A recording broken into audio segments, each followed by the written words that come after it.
ನಮಸ್ಕಾರ, ಸಿಟಿವಿ ನ್ಯೂಸ್ಗೆ ಸ್ವಾಗತ. ನಾನು ದೀಪಿಕಾ ಮಂಜುನಾಥ್. ಮೊದಲಿಗೆ ಮುಖ್ಯಾಂಶಗಳು.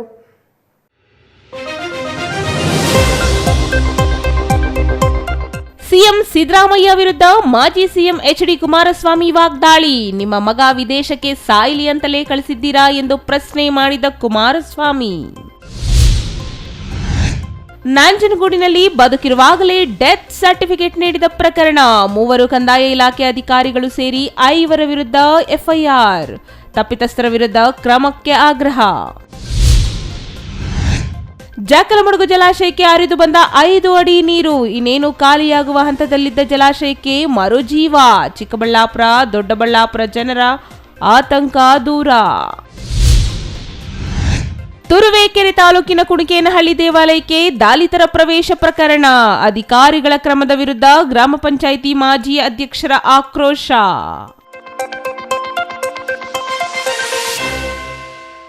ವಾರ್ತೆಗಳ ವಿವರ. ಪ್ರಜ್ವಲ್ ಅವರನ್ನು ವಿದೇಶಕ್ಕೆ ದೇವೇಗೌಡರೇ ಕಳಿಸಿದ್ದಾರೆ ಎಂದು ಹೇಳಿರುವ ಸಿಎಂ ಸಿದ್ದರಾಮಯ್ಯ ವಿರುದ್ಧ ವಾಗ್ದಾಳಿ ನಡೆಸಿರುವ ಮಾಜಿ ಸಿಎಂ ಎಚ್.ಡಿ. ಕುಮಾರಸ್ವಾಮಿ, ವಿದೇಶಕ್ಕೆ ನಿಮ್ಮ ಮಗನನ್ನು ಸಾಯಲಿ ಅಂತಲೇ ಕಳಿಸಿದ್ದೀರಾ ಎಂದು ಪ್ರಶ್ನಿಸಿದ್ದಾರೆ. ತಮ್ಮ ನಿವಾಸದ ಬಳಿ ಸಿಎಂ ಹೇಳಿಕೆಯ ಬಗ್ಗೆ ಮಾಧ್ಯಮಗಳು ಗಮನ ಸೆಳೆದಾಗ ಕೆಂಡಾಮಂಡಲರಾದ ಅವರು, ಯಾರಿಗೇ ಆಗಲಿ ನೋವೇ. ನಿಮ್ಮ ಕುಟುಂಬದಲ್ಲಿ ಒಂದು ಘಟನೆ ನಡೆದಿದೆ. ಆಗ ನಿಮ್ಮ ಮಗನನ್ನು ನೀವೇ ಕಳಿಸಿದ್ದೀರಾ, ಅವರ ಸಾವಿಗೆ ನೀವೇ ಕಾರಣರಾ ಎಂದು ಸಿದ್ದರಾಮಯ್ಯ ವಿರುದ್ಧ ಹರಿಹಾಯ್ದರು. ರಾಜತಾಂತ್ರಿಕ ಪಾಸ್ಪೋರ್ಟ್ ಬಗ್ಗೆ ಇವರೆಲ್ಲ ಮಾತನಾಡುತ್ತಿದ್ದಾರೆ. ಆದರೆ ಇವರಿಗೆ ಕಾನೂನಿನ ತಿಳುವಳಿಕೆಯೇ ಇಲ್ಲ. ಈಗ ಪ್ರಜ್ವಲ್ಗೆ ವಾಪಸ್ ಕರೆದುಕೊಂಡು ಬರಲು ಪತ್ರ ಬರೆದಿದ್ದಾರೆ. ರಾಜತಾಂತ್ರಿಕ ಪಾಸ್ಪೋರ್ಟ್ ರದ್ದು ಮಾಡಬೇಕು ಎಂದು ಕೇಳಿದ್ದಾರೆ. ತಕ್ಷಣಕ್ಕೆ ಅದು ಸಾಧ್ಯವಿಲ್ಲ ಎಂದು ಅವರು ಹೇಳಿದರು. ಇದೆಲ್ಲ ಪ್ರಕ್ರಿಯೆ ಸಾಕಷ್ಟು ದಿನ ಆಗಬಹುದು ಎನ್ನುವ ಕಾರಣಕ್ಕೆ ತಕ್ಷಣ ವಾಪಸ್ ಬಂದು ತನಿಖೆಗೆ ಹಾಜರಾಗು ಎಂದು ಪ್ರಜ್ವಲ್ಗೆ ಸಂದೇಶ ಕೊಟ್ಟಿದ್ದೇನೆ. ದೇವೇಗೌಡರು ಕೊನೆ ಎಚ್ಚರಿಕೆ ಕೊಟ್ಟಿದ್ದಾರೆ. ಆದರೆ ಮಾಧ್ಯಮ ಹೇಳಿಕೆ ಮೂಲಕ ದೇವೇಗೌಡರು ನೀಡಿದ ಎಚ್ಚರಿಕೆ ಬಗ್ಗೆ ಮುಖ್ಯಮಂತ್ರಿಗಳು ಹಗುರವಾಗಿ ಮಾತನಾಡುತ್ತಿದ್ದಾರೆ. ಎಷ್ಟು ವರ್ಷ ಇವರು ದೇವೇಗೌಡರ ಜೊತೆ ಕೆಲಸ ಮಾಡಿದ್ದಾರೆ, ಅವರು ಯಾವ ರೀತಿ ರಾಜಕಾರಣ ಮಾಡಿದ್ದಾರೆ ಎನ್ನುವುದು ಸಿದ್ದರಾಮಯ್ಯ ಅವರಿಗೆ ಗೊತ್ತಿಲ್ವೇ ಎಂದು ಕುಮಾರಸ್ವಾಮಿ ಆಕ್ರೋಶ ವ್ಯಕ್ತಪಡಿಸಿದರು. ಅದೇ ನಿಮ್ಮ ಕುಟುಂಬಕ್ಕೆ ಅನ್ವಯಿಸಿಕೊಂಡು ನೋಡಿ, ಆ ನೋವು ಏನು ಎನ್ನುವುದು ಗೊತ್ತಾಗುತ್ತದೆ. ನಿಮಗೆ ನಾಚಿಕೆ ಆಗೋದಿಲ್ಲವೇ? ತನಿಖೆಯ ದಾರಿ ತಪ್ಪಿಸುವ ಕೆಲಸ ನಾನು ಮಾಡಿದ್ದೇನಾ ಎಂದ ಅವರು ಕಾಂಗ್ರೆಸ್ ವಿರುದ್ಧ ಕೆಂಡಾಮಂಡಲರಾದರು. ಇದೊಂದು ರಾಜಕೀಯ ಪಕ್ಷವಾ? ಇವರಿಗೆ ಗೌರವ ಇದೆಯಾ? ಮಾನ ಮರ್ಯಾದೆ ಇದೆಯಾ? ಇದೇ ನಿಮ್ಮ ಡಿ.ಕೆ. ಶಿವಕುಮಾರ್, ಅದೇ ಸಿ.ಡಿ. ಶಿವು ಮಾಡಿದ್ದು ಗೊತ್ತಿಲ್ವೇ? ಆ ವ್ಯಕ್ತಿಯನ್ನು ಶಿವಕುಮಾರ್ ಎನ್ನುವುದು ಉಪಯೋಗಕ್ಕೆ ಬರೋದಿಲ್ಲ. ಅವರನ್ನು ಸಿ.ಡಿ. ಶಿವು ಅಂತಲೇ ಕರೆಯಬೇಕು. ಯಾಕಪ್ಪ ಸಿ.ಡಿ. ಶಿವು ಬ್ರೋಕರ್ ಶಿವರಾಮೇಗೌಡ ಜತೆ ಮಾತನಾಡಿದೆ ಎಂದು ಡಿಸಿಎಂ ಡಿ.ಕೆ.ಶಿಯನ್ನು ನೇರವಾಗಿ ಪ್ರಶ್ನಿಸಿದರು. ಇಡೀ ಪ್ರಕರಣದಲ್ಲಿ ಇವರು ಯಾರದ್ದು ಪಾತ್ರ ಇಲ್ಲ ಎಂದರೆ ದೇವರಾಜೇಗೌಡ, ಶಿವರಾಮೇಗೌಡ, ಡಿ.ಕೆ. ಶಿವಕುಮಾರ್ ಯಾಕೆ ಮಾತನಾಡಿದ್ರು? ಇನ್ನು ಏನಾದ್ರೂ ಸಾಕ್ಷ್ಯ ಮೆಟೀರಿಯಲ್ ಇದೆಯಾ ಅಂತ ಯಾಕೆ ಕೇಳಿದ್ರು? ಬ್ರೋಕರ್ ಕೆಲಸ, ತಲೆ ಹಿಡಿಯುವ ಕೆಲಸ ಮಾಡುತ್ತಿರುವುದು ಅವರು. ನನ್ನ ಬಗ್ಗೆ ಪಕ್ಷದಿಂದ ಎಕ್ಸ್ ಖಾತೆಯಲ್ಲಿ ಪೋಸ್ಟ್ ಹಾಕಿ ಅವಹೇಳನ ಮಾಡುತ್ತೀರಾ? ನೀವು ಯಾವ ನೈತಿಕತೆ ಇಟ್ಟುಕೊಂಡಿದ್ದೀರಾ ಎಂದು ಡಿಸಿಎಂ ಡಿ.ಕೆ.ಶಿ ವಿರುದ್ಧ ಕಿಡಿಕಾರಿದರು. ಗೃಹ ಸಚಿವರು ತನಿಖೆ ನಿಷ್ಪಕ್ಷಪಾತವಾಗಿ ನಡೆಯುವಂತೆ ನೋಡಿಕೊಳ್ಳಬೇಕು.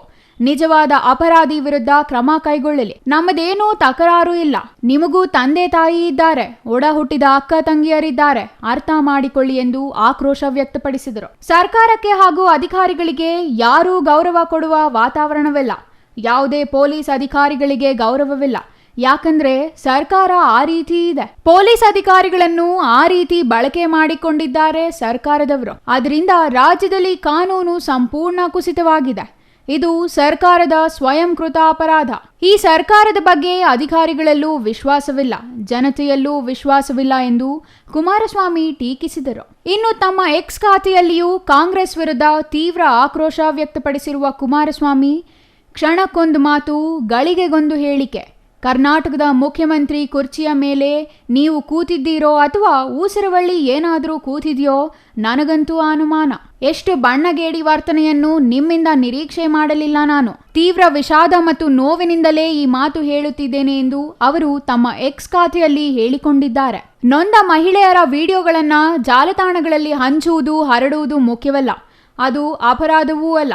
ಅಶ್ಲೀಲ ವಿಡಿಯೋಗಳನ್ನು ವೈರಲ್ ಮಾಡಿದ್ದು ದೊಡ್ಡ ಅಪರಾಧ ಎನ್ನುವುದು ಯಾವ ಸೆಕ್ಷನ್ನಲ್ಲಿದೆ? ಅದನ್ನು ಯಾವ ಸೆಕ್ಷನ್ನಲ್ಲಿ ಉಲ್ಲೇಖಿಸಿದ್ದಾರೆ? ಕುಮಾರಸ್ವಾಮಿ ಪ್ರಕಾರ ಯಾವುದಾದ್ರೂ ಹೊಸ ಸೆಕ್ಷನ್ ಇದ್ರೆ ಹೇಳಿ ಎಂದು ನನಗೆ ಪ್ರಶ್ನೆ ಮಾಡಿದ್ದೀರಿ. ನಿಜ, ನೀವು ಸ್ವಯಂ ಘೋಷಿತ ಸಂವಿಧಾನ ತಜ್ಞರು, ಖ್ಯಾತಿ ಮಾಜಿ ವಕೀಲರು, ಹಾಲಿ ಮುಖ್ಯಮಂತ್ರಿಗಳು. ಆದರೂ ನಿಮ್ಮ ಪ್ರಶ್ನೆಗೆ ಉತ್ತರ ಕೊಡುವುದು ನನ್ನ ಧರ್ಮ. ಆದರೆ ನಿಮಗೆ ಈ ಪರಿ ಅಜ್ಞಾನವೇ ಎನ್ನುವುದು ನನಗೆ ಸೋಜಿಗ. ಮಾತೆತ್ತಿದರೆ ನಾನು ಲಾಯರ್ಗಿರಿ ಮಾಡ್ತಾ ಇದ್ದೆ.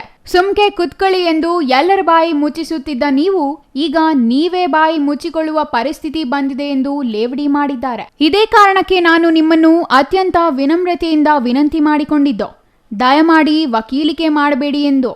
ಕಾನೂನಿನ ಬಗ್ಗೆ ಸಾಸಿವೆ ಕಾಳಿನಷ್ಟು ತಿಳುವಳಿಕೆ ಇಲ್ಲದವರೊಬ್ಬರು ನಾನು ವಕೀಲಿಕೆ ಮಾಡ್ತಾ ಇದ್ದೆ ಎಂದು ಹೇಳಿಕೊಳ್ಳುವುದು ಗೌರವಾನ್ವಿತ ವಕೀಲ ಸಮುದಾಯಕ್ಕೆ ಮಾಡುವ ಅಪಚಾರ.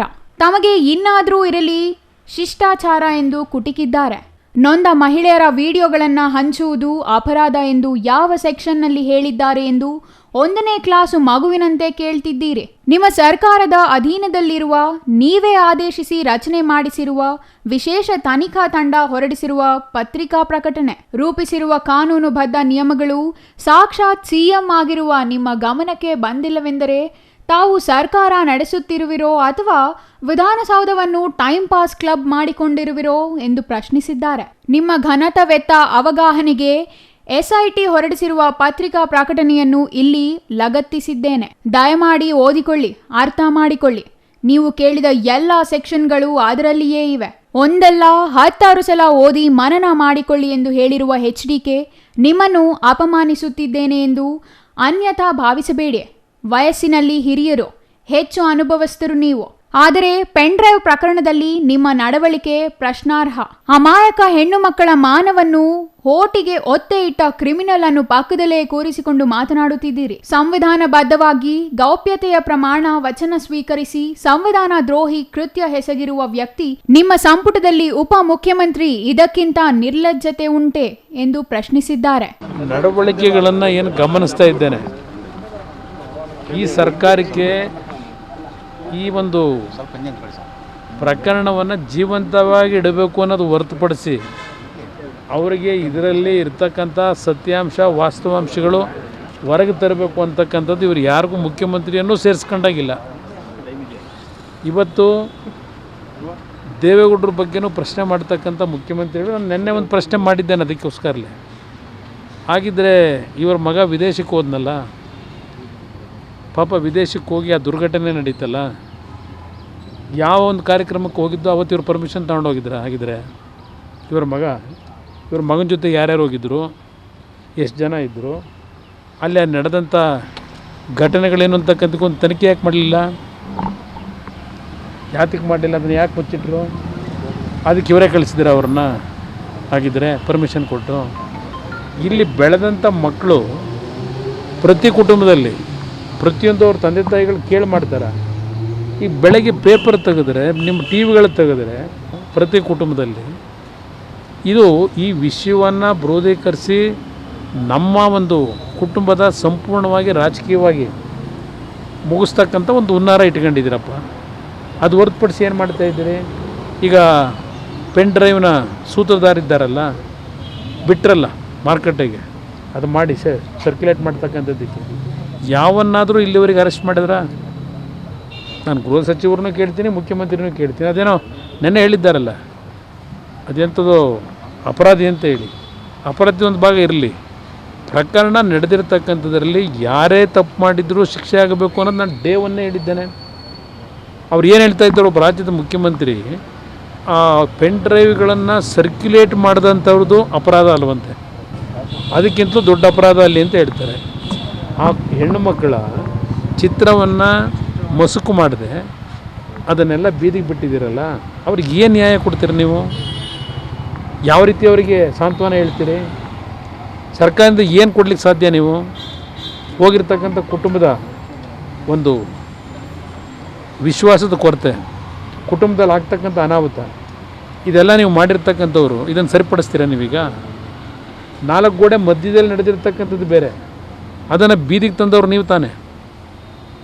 ಆ ಒಂದು ಘಟನೆ ನಡೆದಿರ್ತಕ್ಕಂಥದ್ದಕ್ಕೆ ನಿಮಗೇನು ಮಾಹಿತಿ ಸಿಕ್ಕಿತ್ತು ತಕ್ಷಣ ಅದನ್ನು ಯಾವ ರೀತಿ ನೀವು ಆ ಕುಟುಂಬಗಳ ಒಂದು ಸಮಸ್ಯೆ ಒಳಗಾಗದೇ ಇರತಕ್ಕಂಥ ರೀತಿಯಲ್ಲಿ ಶಿಕ್ಷೆಗೆ ಗುರಿಪಡಿಸ್ಬೇಕಾಗಿತ್ತಲ್ವ?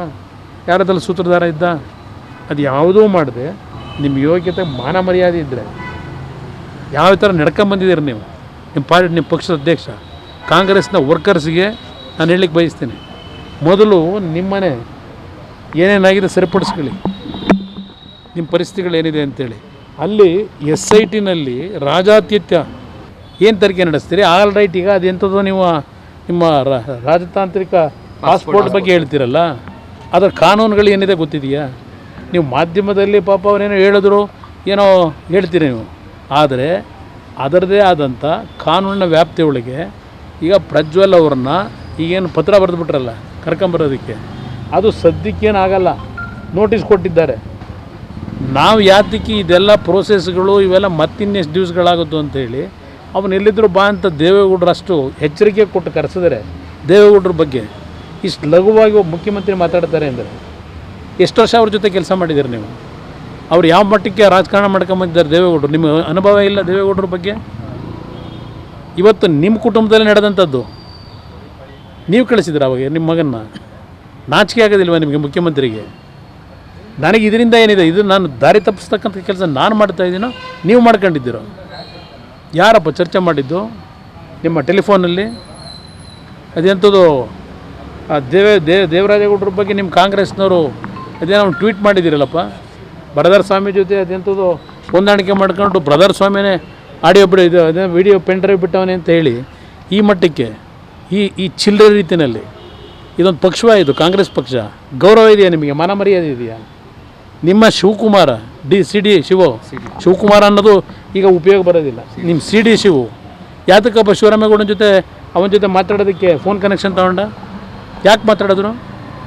ಇವ್ರದ್ದು ಯಾರ್ದು ಅದರಲ್ಲಿ ಇನ್ವಾಲ್ವ್ಮೆಂಟ್ ಇಲ್ಲದೆ ಇದ್ದರೆ ಇನ್ನೂ ಏನೇನಿದ್ರೆ ತಂದುಕೊಡು, ಇನ್ನೂ ಏನಿದ್ರು ತಂದುಕೊಡು ಅಂತ ಹೇಳಿ, ಆಮೇಲೆ ನೀನು ಏನು ಬೇಕೋ ಅವರಿಂದ ಸಹಾಯ ಮಾಡ್ತಾರೆ ಅಂತ ಹೇಳಿದ್ರಲ್ಲ, ಬ್ರೋಕರು ಅವ್ರು ಮಾಡ್ತಿರೋದು ಕೆಲಸನ, ಬ್ರೋಕರ್ ಕೆಲಸನ. ನನ್ನ ಬಗ್ಗೆ ನಿಮ್ಮ ಪಕ್ಷದಿಂದ ಅದೇಂತ ಟ್ವೀಟ್ ಮಾಡ್ತೀರಾ? ನಿಮ್ಗೆ ಯಾವ ನೈತಿಕತೆ ಇಟ್ಕೊಂಡಿದ್ದೀರಿ?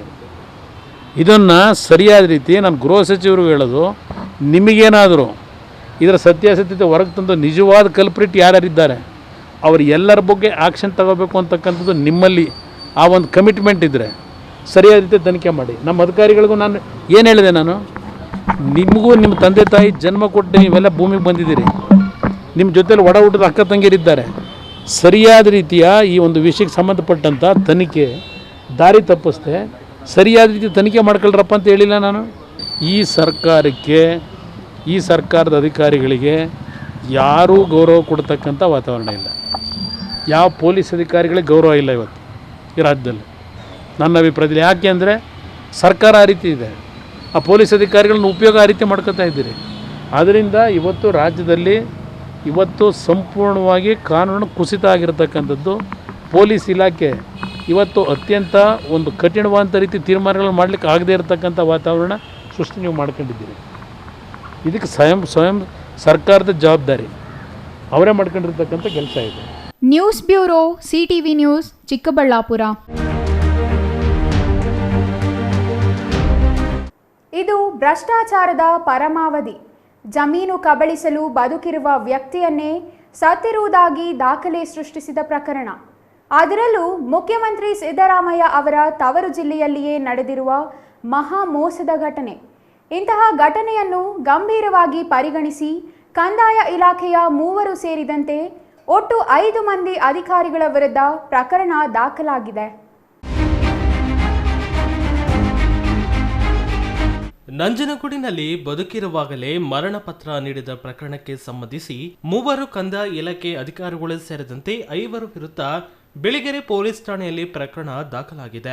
ನಂಜನಗೂಡು ತಾಲೂಕಿನ ಮಳ್ಳೂರು ಗ್ರಾಮದ ಚಂದ್ರಶೇಖರ್ ಎಂಬುವರು ಮೃತಪಟ್ಟಿದ್ದಾರೆ ಎಂದು ನಕಲಿ ದಾಖಲೆ ಸೃಷ್ಟಿಸಿ ಜಮೀನು ಖಾತೆ ಮಾಡಿಸಿಕೊಳ್ಳಲು ಮರಣ ಪತ್ರವನ್ನು ಅಧಿಕಾರಿಗಳು ನೀಡಿದ್ದರು. ಚಂದ್ರಶೇಖರ್ ಎಂಬುವರು ಕೆನಡಾ ದೇಶದಲ್ಲಿ ವಾಸವಾಗಿದ್ದು, ಮುಳ್ಳೂರು ಗ್ರಾಮದಲ್ಲಿ ಸರ್ವೆ ನಂಬರ್ 442ರಲ್ಲಿ 1.26 ಎಕರೆ ಮತ್ತು 444ರ ಸರ್ವೆ ನಂಬರ್ನಲ್ಲಿ 1.30 ಎಕರೆ ಜಮೀನು ಅಕ್ರಮವಾಗಿ ಖಾತೆ ಮಾಡಿಸಿಕೊಳ್ಳಲು ಕೃಷ್ಣೇಗೌಡ ಮತ್ತು ಶಿವಮಲ್ಲೇಗೌಡ ಎಂಬುವರು ಕಂದಾಯ ಇಲಾಖೆ ಅಧಿಕಾರಿಗಳೊಂದಿಗೆ ಶಾಮೀಲಾಗಿ ನಕಲಿ ದಾಖಲೆಗಳನ್ನು ಸೃಷ್ಟಿಸಿದ್ದರು. ನಂಜನಗೂಡು ಕಂದಾಯ ಇಲಾಖೆ ಗೋಳೂರು ವೃತ್ತದ ಗ್ರಾಮ ಲೆಕ್ಕಾಧಿಕಾರಿಯಾಗಿ ಕಾರ್ಯನಿರ್ವಹಿಸುತ್ತಿದ್ದ ಮಂಜುನಾಥ್, ರಾಜಸ್ವ ನಿರೀಕ್ಷಕ ಪ್ರಕಾಶ್, ಶಿರಸ್ತೇದಾರ ಶ್ರೀನಾಥ್ ಎಂಬುವವರು ಖಾತೆ ಬದಲಾವಣೆ ಮಾಡಿದ್ದಾರೆ. ಐವರ ವಿರುದ್ಧ ಸೂಕ್ತ ಕ್ರಮ ಕೈಗೊಳ್ಳಬೇಕು ಎಂದು ಚಂದ್ರಶೇಖರ್ ಸಂಬಂಧಿ ಎನ್ ನಾಗರಾಜರವ ಬಿಳಿಗೆರೆ ಪೊಲೀಸ್ ಠಾಣೆಗೆ ದೂರು ನೀಡಿದ್ದಾರೆ. ಚಂದ್ರಶೇಖರ್ ಅವರು ಜೀವಂತ ಇರುವಾಗಲೇ ಮರಣ ಪತ್ರ ನೀಡಿದ್ದಾರೆ ಎಂದು ಜನಸಂಗ್ರಾಮ ಪರಿಷತ್ ರಾಜ್ಯಾಧ್ಯಕ್ಷ ನಗರ್ಲೆ ಎಂ ವಿಜಯಕುಮಾರ್ ನಿರಂತರವಾಗಿ ಹೋರಾಟ ಮಾಡಿದ್ದರು. ಕೂಡಲೇ ತಪ್ಪಿತಸ್ಥರ ಅಧಿಕಾರಿಗಳನ್ನು ಬಂಧಿಸಬೇಕು ಹಾಗೂ ಅಧಿಕಾರಿಗಳ ವಿರುದ್ಧ ಕಾನೂನು ಕ್ರಮ ಕೈಗೊಂಡು 3 ಅಧಿಕಾರಿಗಳನ್ನು ಅಮಾನತು ಮಾಡಬೇಕು. ಇಲ್ಲದಿದ್ದರೆ ಲೋಕಾಯುಕ್ತರಿಗೆ ದೂರು ಸಲ್ಲಿಸಿ ಹೋರಾಟ ಮುಂದುವರಿಸುವುದಾಗಿ ಜನಸಂಗ್ರಾಮ ಪರಿಷತ್ ರಾಜ್ಯಾಧ್ಯಕ್ಷ ನಗರ್ಲೆ ಎಂ ವಿಜಯಕುಮಾರ್ ಎಚ್ಚರಿಕೆ ನೀಡಿದ್ದಾರೆ. ಕ್ರಮ ಕೈಗೊಳ್ಳಲು ಲೋಕಾಯುಕ್ತಕ್ಕೆ ದೂರನ್ನು ಸಲ್ಲಿಸಬಾರದು ಅಂತ ಈ ಮೂಲಕ ಎಚ್ಚರಿಸುತ್ತದೆ. ನನ್ನ ಹೆಸರು ನಗರ್ಲೆ ವಿಜಯಕುಮಾರ್, ಜನಸಂಗ್ರಾಮ ಪರಿಷತ್ತರ ರಾಜ್ಯಾಧ್ಯಕ್ಷ. Kumar, CTV news, Nanjangud. ಚಿಕ್ಕಬಳ್ಳಾಪುರ ಜನತೆಗೆ ಇದು ಸಂತಸದ ಸುದ್ದಿ. ಇನ್ನೇನು ಖಾಲಿಯಾಗುವ ಹಂತ ಮುಟ್ಟಿದ್ದ ಜಕ್ಕಲಮಡಗು ಜಲಾಶಯಕ್ಕೆ ಇದೀಗ ಸ್ವಲ್ಪ ಮಟ್ಟಿಗೆ ನೀರು ಹರಿದು ಬಂದಿದೆ. 1 ತಿಂಗಳ ಅವಧಿಗಷ್ಟೇ ಆಗುವ ನೀರಿದ್ದು ತಳ ಕಂಡಿದ್ದ ಜಲಾಶಯಕ್ಕೆ ಕಳೆದ ಕೆಲವು ದಿನಗಳಿಂದ ಸುರಿಯುತ್ತಿರುವ ಮಳೆಯಿಂದಾಗಿ 5 ಅಡಿ ನೀರು ಹರಿದು ಬಂದಿದ್ದು ಚಿಕ್ಕಬಳ್ಳಾಪುರ ಮತ್ತು ದೊಡ್ಡಬಳ್ಳಾಪುರದ ಜನತೆ ನಿಟ್ಟುಸಿರು ಬಿಡುವಂತಾಗಿದೆ. ಹೌದು, ಜಕ್ಕಲಮಡಗು ಜಲಾಶಯ ಚಿಕ್ಕಬಳ್ಳಾಪುರ ಮತ್ತು ದೊಡ್ಡಬಳ್ಳಾಪುರ ನಗರಗಳಿಗೆ ಜೀವಜಲ ಪೂರೈಸುತ್ತಿರುವ ಕೆರೆಯಾಗಿದೆ. ಈ ಹಿಂದೆ ಅಂದರೆ 2016ರಲ್ಲಿ ಕಾಡಿದ ತೀವ್ರ ಬರದಿಂದ ಜಲಾಶಯ ಖಾಲಿಯಾಗಿದ್ದು ಉಭಯ ನಗರಗಳ ಜನತೆಗೆ ಕುಡಿಯುವ ನೀರಿನ ಸಮಸ್ಯೆ ತೀವ್ರವಾಗಿಯೇ ಕಾಡಿತ್ತು. ಅಲ್ಲದೆ ಸತತವಾಗಿ 3 ವರ್ಷಗಳ ಕಾಲ ಜಲಾಶಯದಲ್ಲಿ ನೀರು ಅಗತ್ಯಕ್ಕೆ ಅನುಗುಣವಾಗಿ ಲಭಿಸದೆ ತೀವ್ರ ಸಮಸ್ಯೆ ಎದುರಾಗಿತ್ತು. ಆದರೆ 2019ರ ನಂತರ ಸುರಿದ ಉತ್ತಮ ಮಳೆಯಿಂದಾಗಿ ಜಕ್ಕಲಮಡಗು ಜಲಾಶಯ ತುಂಬಿ ಹರಿದಿತ್ತು. ಅದರ ನಂತರ ಪ್ರತಿ ವರ್ಷ ಉತ್ತಮವಾಗಿಯೇ ಮಳೆಯಾಗಿ ಜಲಾಶಯ ತುಂಬಿ ಕೋಡಿ ಹರಿಯುತ್ತಲೇ ಇದ್ದ ಕಾರಣ ಉಭಯ ನಗರಗಳ ಜನತೆಗೆ ಕುಡಿಯುವ ನೀರಿನ ಸಮಸ್ಯೆ ಕಳೆದ 5 ವರ್ಷದಿಂದಲೂ ಕಂಡಿರಲಿಲ್ಲ. ಆದರೆ ಕಳೆದ ವರ್ಷ ತೀವ್ರವಾಗಿ ಕಾಡಿದ ಬರದ ಪರಿಣಾಮ ಜಲಾಶಯ ತುಂಬಲೇ ಇಲ್ಲ. ಇದರಿಂದ ಇರುವ ನೀರಿನಲ್ಲಿಯೇ ಉಭಯ ನಗರಗಳ ಜನತೆ ಹಂಚಿಕೊಂಡಿದ್ದರು. ಈ ವರ್ಷದ ಮುಂಗಾರು ಪೂರ್ವದಲ್ಲಿಯೂ ಉತ್ತಮ ಮಳೆಯಾಗದೆ ಜಲಾಶಯದಲ್ಲಿದ್ದ ನೀರು ಸಂಪೂರ್ಣ ಖಾಲಿಯಾಗುವ ಹಂತ ತಲುಪಿತ್ತು. ಏಪ್ರಿಲ್ ನಂತರ ಜಲಾಶಯ ತಳ ಕಂಡಿದ್ದು ಇನ್ನೇನು 1-2 ತಿಂಗಳಲ್ಲಿ ಜಲಾಶಯ ಖಾಲಿಯಾಗಿ ಚಿಕ್ಕಬಳ್ಳಾಪುರ ಮತ್ತು ದೊಡ್ಡಬಳ್ಳಾಪುರ ಜನತೆಗೆ ತೀವ್ರ ನೀರಿನ ಸಮಸ್ಯೆ ಕಾಡಲಿದೆ ಎಂಬ ಆತಂಕ ಎದುರಾಗಿತ್ತು. ಹಾಗಾಗಿಯೇ ಮುನ್ನೆಚ್ಚರಿಕಾ ಕ್ರಮಗಳನ್ನು ಕೈಗೊಳ್ಳುವಂತೆ ನಗರಸಭೆಗಳ ಮೇಲೆ ಒತ್ತಡವೂ ಹೆಚ್ಚಾಗಿತ್ತು. ಆದರೆ ಕಳೆದ 1 ವಾರದಿಂದ ಚಿಕ್ಕಬಳ್ಳಾಪುರ ಮಾತ್ರವಲ್ಲದೆ ದೊಡ್ಡಬಳ್ಳಾಪುರ ಭಾಗದಲ್ಲಿಯೂ ಅಲ್ಪ ಸ್ವಲ್ಪ ಮಳೆಯಾಗುತ್ತಿತ್ತು. ಕಳೆದ 2 ದಿನಗಳಿಂದ ಜೋರು ಮಳೆಯೂ ಆಗುತ್ತಿರುವ ಹಿನ್ನೆಲೆಯಲ್ಲಿ ಜಕ್ಕಲಮಡಗು ಜಲಾಶಯಕ್ಕೆ ನೀರು ಹರಿಯಲು ಆರಂಭಿಸಿದೆ.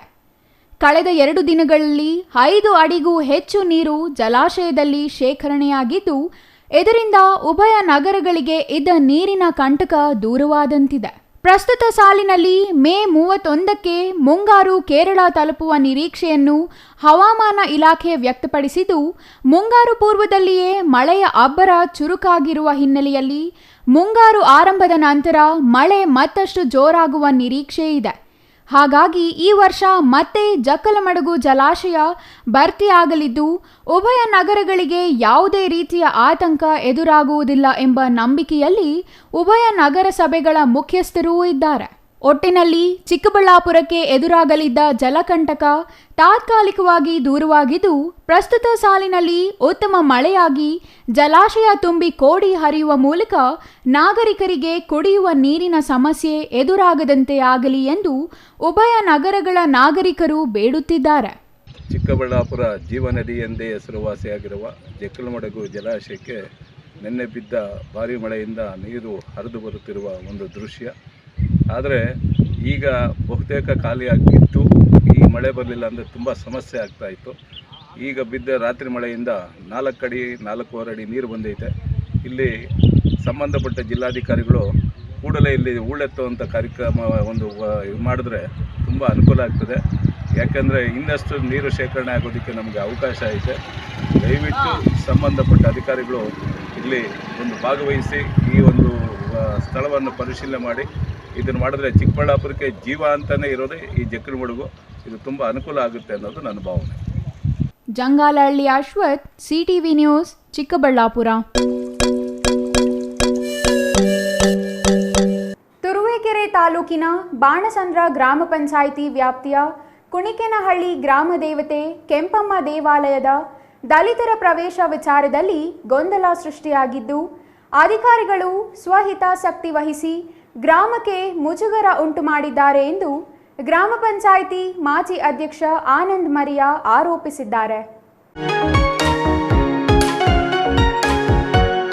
ಕುಣಿಕೇನಹಳ್ಳಿ ದೇವಾಲಯದ ಆವರಣದಲ್ಲಿ ಮಾಧ್ಯಮ ಪ್ರತಿನಿಧಿಗಳೊಂದಿಗೆ ಮಾತನಾಡಿದ ಗ್ರಾಮ ಪಂಚಾಯಿತಿ ಮಾಜಿ ಅಧ್ಯಕ್ಷ ಆನಂದ್ ಮರಿಯಾ, ಸುಮಾರು ವರ್ಷಗಳಿಂದಲೂ ಸಂಪ್ರದಾಯಬದ್ಧವಾಗಿ ಪೂಜಾ ವಿಧಾನಗಳು, ಜಾತ್ರೆಗಳು ನಡೆದುಕೊಂಡು ಬಂದಿದ್ದು, ಈ ವಿಚಾರವಾಗಿ ಗ್ರಾಮಸ್ಥರಲ್ಲಿ ಯಾವುದೇ ತಾರತಮ್ಯವನ್ನು ಮಾಡದಿದ್ದರೂ ಅಧಿಕಾರಿಗಳು ಕೆಲ ವ್ಯಕ್ತಿಗಳ ಮಾತು ಕೇಳಿ ಗ್ರಾಮಕ್ಕೆ ಆಗಮಿಸಿ ಗ್ರಾಮಸ್ಥರಿಗೆ ಮುಜುಗರ ಉಂಟು ಮಾಡಿದ್ದು, ಈ ವಿಚಾರ ಗ್ರಾಮಸ್ಥರಿಗೆ ಬಹಳ ನೋವು ತಂದಿದೆ ಎಂದು ಬೇಸರ ವ್ಯಕ್ತಪಡಿಸಿದರು. ಅಧಿಕಾರಿಗಳು ಗ್ರಾಮಕ್ಕೆ ಭೇಟಿ ನೀಡಿದಾಗ ಗ್ರಾಮಸ್ಥರ ಸಭೆ ನಡೆಸಿ ಅಭಿಪ್ರಾಯ ಸಂಗ್ರಹಿಸಬಹುದಿತ್ತು. ಅದನ್ನು ಮಾಡದೆ ಅಧಿಕಾರಿಗಳು ಏಕಾಏಕಿ ಪೊಲೀಸರ ಸರ್ಪಗಾವಲಿನಲ್ಲಿ ದಲಿತರನ್ನು ದೇವಾಲಯ ಪ್ರವೇಶ ಮಾಡಿಸುವ ಔಚಿತ್ಯವಾದರೂ ಏನಿತ್ತು ಎಂದು ಪ್ರಶ್ನಿಸಿದ ಅವರು, ಯಾವ ಕಾಲದಲ್ಲಿಯೂ ದೇವಾಲಯದಲ್ಲಿ ಅಸ್ಪೃಶ್ಯತೆ ಆಚರಣೆ ಮಾಡಿಲ್ಲ, ದಲಿತ ವಿರೋಧಿ ನೀತಿ ಅನುಸರಿಸಿಲ್ಲ, ದೇವಾಲಯ ಪ್ರವೇಶವನ್ನು ನಿರಾಕರಿಸಿಲ್ಲ. ಈ ಎಲ್ಲ ವಿಚಾರಗಳು ಗ್ರಾಮದ ಸ್ವಾಸ್ಥ್ಯ ಹಾಳು ಮಾಡುವ ಉದ್ದೇಶ ಎಂಬುದು ಮೇಲ್ನೋಟಕ್ಕೆ ಕಂಡುಬಂದಿದ್ದು, ಇಂತಹ ಸುಳ್ಳು ಆರೋಪ ಮಾಡಿದವರ ಮೇಲೆ ಅಧಿಕಾರಿಗಳು ಕ್ರಮ ಜರುಗಿಸಿ ಗ್ರಾಮದಲ್ಲಿ ಸಹಬಾಳ್ವೆಯಿಂದ ಜೀವನ ಮಾಡಲು ಸಹಕರಿಸಿ ಎಂದು ಅಧಿಕಾರಿಗಳಿಗೆ ತಾಕೀತು ಮಾಡಿದರು. ಗ್ರಾಮದಲ್ಲಿ ಯಾವುದೇ ಅನಾಹುತ ನಡೆದರೂ ಅದಕ್ಕೆ ಅಧಿಕಾರಿಗಳು ಹಾಗೂ ಕೆಲ ಸ್ವಹಿತಾಸಕ್ತಿಯ ವ್ಯಕ್ತಿಗಳು ನೇರ ಹೊಣೆಯಾಗಿರುತ್ತಾರೆ. ಹಿಂದಿನಿಂದಲೂ ಗ್ರಾಮ ಅಸ್ಪೃಶ್ಯತೆ ಆಚರಣೆ ವಿರುದ್ಧ ನಡೆದುಕೊಂಡು ಬಂದಿದೆ. ಇಲ್ಲಿ ಯಾವುದೇ ಅಸ್ಪೃಶ್ಯತೆ ಆಚರಿಸಿಯೇ ಇಲ್ಲ ಎಂದು ತಿಳಿಸಿದರು. ಮೊನ್ನೆ ಅಧಿಕಾರಿಗಳು ಬಂದರು, ಹಳ್ಳಿಯಲ್ಲಿ ಸಮಾನತೆ ಇರಬೇಕು, ಎಲ್ಲ ಸಮಾನರು ಅಂತ ಹೇಳೋರು ನಮಗೆ. ಆದರೂ ವಿಚಾರವಾಗಿ ತಮ್ಮನ್ನೆಲ್ಲ ಇಲ್ಲಿ ಕರೆಸಿರ್ತೀವಿ. ನಿನ್ನೆ ಒಂದು ಸಮುದಾಯದವರು ದೇವಸ್ಥಾನದೊಳಗಡೆ ತಲಾಂತರದಿಂದ ಬರ್ತಿರ್ಲಿಲ್ಲ. ಮೊನ್ನೆ ಹೋಗ್ಬೇಕಂತ ಬಂದಿದ್ದಾರೆ, ಹೋಗಿದ್ದಾರೆ. ಅದಕ್ಕೆ ನಮ್ದೇನು ಅಬ್ಜೆಕ್ಷನ್ ಇಲ್ಲ. ಅವರು ನಮ್ಮನ್ನು ಕೇಳಿಲ್ಲ. ಹೋಗಿ ಅಧಿಕಾರಿಗಳು ಕರ್ಕೊಂಡು ಅಧಿಕಾರಿಗಳ ಭದ್ರತೆಯಲ್ಲಿ ಬಂದು ಹೋಗಿದ್ದಾರೆ. ಇದು ಸ್ವಲ್ಪ ನಮಗೆ ನೋವಾಯಿತು. ನಾವೇ ಊರಲ್ಲಿ ಎಲ್ಲರೂ ಇದ್ದು ನಮಗೆ ಗುಡಿಗೆ ಹೋಗಿದ್ದು, ಇವರನ್ನ ನಾವು ಹೋಗ್ತೀವಿ ಅಂದ್ರೆ ನಾವು ಯಾರು ಕೇಳ್ತಿಲ್ಲ. ಇವರು ಯಾವತ್ತೂ ಒಳಗಡೆ ಬಂದಿಲ್ಲ. ಇವತ್ತು ಹೋಗ್ತೀವಿ ಅಂತ ಬಂದಾಗ ಯಾರೂ ತಡೆದಿರಲಿಲ್ಲ. ಇವರು ನಮ್ಮನ್ನು ಕೇಳಲಿಲ್ಲ. ಸೀದಾ ಬಂದು ಅಧಿಕಾರಿಗಳ ಭದ್ರತೆಯಲ್ಲಿ ಬಂದು ಒಳಗಡೆ ಹೋದ್ರು. ಇದು ನಮಗೆ ಸ್ವಲ್ಪ ನೋವಾಯಿತು. ಅವರ ಘನತೆಯನ್ನು ಹೆಚ್ಚಿಸ್ಕೊಳ್ಳೋಕ್ಕೋಸ್ಕರ ನಮ್ಮ ಊರಿನ ಘನತೆಯನ್ನು ಹಾಳು ಮಾಡ್ಬಿಟ್ಟಲ್ಲ ಅಂತ ನಮಗೆ ಸ್ವಲ್ಪ ನೋವಾಯಿತು. ಸೊ ಹಾಗಾಗಿ ತಮ್ಮನ್ನೆಲ್ಲ ಇಲ್ಲಿ ಕರೆಸಿದ್ದೀವಿ. ನಮ್ಮ ಹಳ್ಳಿಯಲ್ಲಿ ಏನಾಗಿದೆ, ನಾವು ಎಲ್ಲ ಸಮಾನರಾಗೇ ಇದ್ದೀವಿ. ಇದು ಪ್ರಜಾಪ್ರಭುತ್ವ, ಎಲ್ಲ ಸಮಾನತೆಯಿಂದನೇ ಬದುಕ್ತಿದ್ದೀವಿ. ಅಂಟಮ್ದೆ ಥರನೇ ಇದ್ದೀವಿ ನಾವೆಲ್ಲ. ಸರ್ಕಾರ ಬಂದು ಸರ್ಕಾರನೇ ಅವರಿಗೆ ಅವರವ್ರದೇ ಆದ ಒಂದು ಇದನ್ನು ಅವರಿಗೆ ಮಾಡಿಕೊಟ್ಟಿದೆ. ಇಂಥ ಸಮುದಾಯದವರು, ಇಂಥ ಸಮುದಾಯದವ್ರಿಗೆ, ಇಂಥ ಸಮುದಾಯಕ್ಕೆ ಅಂತ ಮಾಡಿ ಅವರದ್ದೇ ಆದ ಮೀಸಲಾತಿ ಕೊಟ್ಟು ಸರ್ಕಾರ ಮಾಡಿದೆ. ಸರ್ಕಾರದ ಕಾನೂನು ಕಟ್ಟಳೆಯಲ್ಲಿ ಸರ್ಕಾರದ ಅಧಿಕಾರಿಗಳು ಬಂದು ಸ್ವಲ್ಪ ಎಲ್ಲೋ ಸಾಮಾನ್ಯ ಜನಗಳ ಮನಸ್ಸಿಗೆ ನೋವಾದ ಥರ ಮಾತಾಡಿದೆ. ಅದು ನಮಗೆ ಬೇಜಾರಾಗಿ ತಾವು ತಮ್ಮನ್ನೆಲ್ಲ ಇಲ್ಲಿ ಕರೆಸಿ ನಮಗೆ ಮಾತಾಡಬೇಕು ಅಂತ ಹಾಗಾಗಿ ಮಾತಾಡ್ತಾ ಇದ್ದೀವಿ. ನಮ್ಮ ಉದ್ದೇಶ ಏನು, ಎಲ್ಲ ಜಾತಿಯಲ್ಲೂ ಬಡವರಿದ್ದಾರೆ, ಎಲ್ಲ ಜಾತಿಯಲ್ಲೂ ಶ್ರೀಮಂತರಿದ್ದಾರೆ. ಹಾಗಿರುವಾಗ ಎಲ್ಲ ಜಾತಿ ಬಡವರನ್ನು ಗುರುತಿಸಿ ಎಲ್ಲರಿಗೂ ಬಡವರಿಗೆ ಒಂದು ಅಭಿವೃದ್ಧಿ ಸಮಿತಿ ಮಾಡಿ ಎಲ್ಲ ಒಟ್ಟಿಗೆ ಮಾಡಿ ಅನ್ನೋದು ನಮ್ಮ ಉದ್ದೇಶ. ಇಲ್ಲಿ ನಮ್ಮ ಊರಲ್ಲಿ ಏನಂದ್ರೆ, ನಾವು ಅವರನ್ನು ಯಾವತ್ತೂ ಬೇರೆ ತರ ನೋಡಿಲ್ಲ. ಯಾವುದೇ ಊರಿಗೆ ಹೋದ್ರು, ಈಗ ನಮ್ಮ ಈ ಪಕ್ಕದಲ್ಲಿ ಒಂದು ದೇವಸ್ಥಾನ ಇದೆ, ತಾವು ನೋಡಿರ್ಬೋದು. ಒಂದು ಊರಲ್ಲಿ ಒಂದು ಗ್ರಾಮ ದೇವಸ್ಥಾನ ಇರುತ್ತೆ, 2 ಇರುತ್ತೆ. ಅವರೇ ಮಾಡ್ಕೊಂಡಿದ್ದಾರೆ, ಅವರೇ ಕಟ್ಟಿಸ್ಕೊಂಡಿದ್ದಾರೆ. ನಾವೆಲ್ಲ ಸಪೋರ್ಟ್ ಮಾಡಿದೀವಿ ಅದಕ್ಕೆ. ಇವ್ರು ಗ್ರಾಮದವರೆಲ್ಲ ಸಪೋರ್ಟ್ ಮಾಡಿದ್ದಾರೆ. ನಾವು ಅವರಲ್ಲಿ ಯಾವ್ದು ಭೇದ ಭಾವ ನಾವೇನು ಮಾಡಿಲ್ಲ ಅವರಿಗೆ. ಸೊ ಅವರು ಏನಪ್ಪಾ ಅಂತ ಅಧಿಕಾರಿಗಳ ಭದ್ರತೆಯಲ್ಲಿ ಬಂದಿದ್ದು ನಮ್ಗೆ ಸ್ವಲ್ಪ ನೋವಾಯ್ತು. ಅವ್ರನ್ನ ಯಾವತ್ತು ನಾವು ಬರಬೇಡಿ ಅಂತ ನಾವೆಲ್ಲೂ ಅವ್ರು ಬರ್ತಿರ್ಲಿಲ್ಲ. ಆ ಕಾಲದಲ್ಲಿ ಇವತ್ತಲ್ಲ, ಯಾವತ್ತು ಒಳಗಡೆ ಬರ್ತಿರ್ಲಿಲ್ಲ. ನಮ್ಮ ಉದ್ದೇಶ ಏನು, ಬರ್ಬೇಕಂದಿದ್ರೆ ನಾವ್ ಯಾರು ತಡೆದಿಲ್ಲ ಅವ್ರನ್ನ. ಅವ್ರು ಬರ್ಬೋದಿತ್ತು ಒಳಗಡೆ. ನಾವು ಏನಾರ ತಡೆದಿದ್ರೆ ಓಕೆ, ಮುಂದೆ ಅವ್ರು ಏನಾರೋ ಮುಂದೆ ಮುಂದುವರಿ. ಅಧಿಕಾರಿಗಳ ಭದ್ರತೆಯಲ್ಲಿ ಬಂದಿದ್ದು ನಮಗೆ ಸ್ವಲ್ಪ ನೋವಾಗಿದೆ. ನಾವು ಯಾವುದೇ ಕಾರಣಕ್ಕೂ ಯಾರನ್ನೂ ತಡೀತಿರಲ್ಲ. ಯಾಕೆ, ಎಲ್ಲರಿಗೂ ಹಕ್ಕಿದೆ ದೇವಸ್ಥಾನಕ್ಕೂ. ದೇವಸ್ಥಾನ ಏನು ನಮ್ಮ ಮನೆ ಅಲ್ಲ. ಚೆನ್ನಾಗಿದ್ದೀವಿ, ಎಲ್ಲ ನಾವು ಚೆನ್ನಾಗಿದ್ದೀವಿ. ನಮಗವರೆಗೂ ಸಂಬಂಧ ಏನು ಯಾವುದೇ ರೀತಿಯಲ್ಲಿ ಏನು ಕೇಳ್ತೀವಿ. ಮುಂದಿನ ನೀವು ನಮ್ದು ಸರ್ಕಾರಕ್ಕೆ ನಾವು ಇದು ಮಾಡ್ತೀವಿ ಏನಂತ, ನೀವು ನಿಮ್ಮಲ್ಲಿ ಇದನ್ನ ಏನ್ ಮಾಡ್ತಿದ್ದೀರಲ್ಲ, ಜಾತೀಯತೆಯನ್ನ ನೀವೇ ತಿಳಿತೀರಿ, ಅದನ್ನ ಫಸ್ಟ್ ನೀವು ಸರಿ ಮಾಡಿ. ಗುಡಿಗೌಡರಾದ ಶೇಖರ್, ಗಂಗಾಧರಯ್ಯ, ಶಿವಾನಂದ್, ಚಂದ್ರಯ್ಯ, ಕೃಷ್ಣೇಗೌಡ, ಗಂಗಾಧರ್ ಮತ್ತಿತರರು ಇದ್ದರು. Suresh Babu, CTV news, Turuvekere. ಇದೀಗ ಚಿಕ್ಕದೊಂದು ವಿರಾಮದ ನಂತರ ಸಿಟಿವಿ ನ್ಯೂಸ್ ಮುಂದುವರಿಯಲಿದೆ.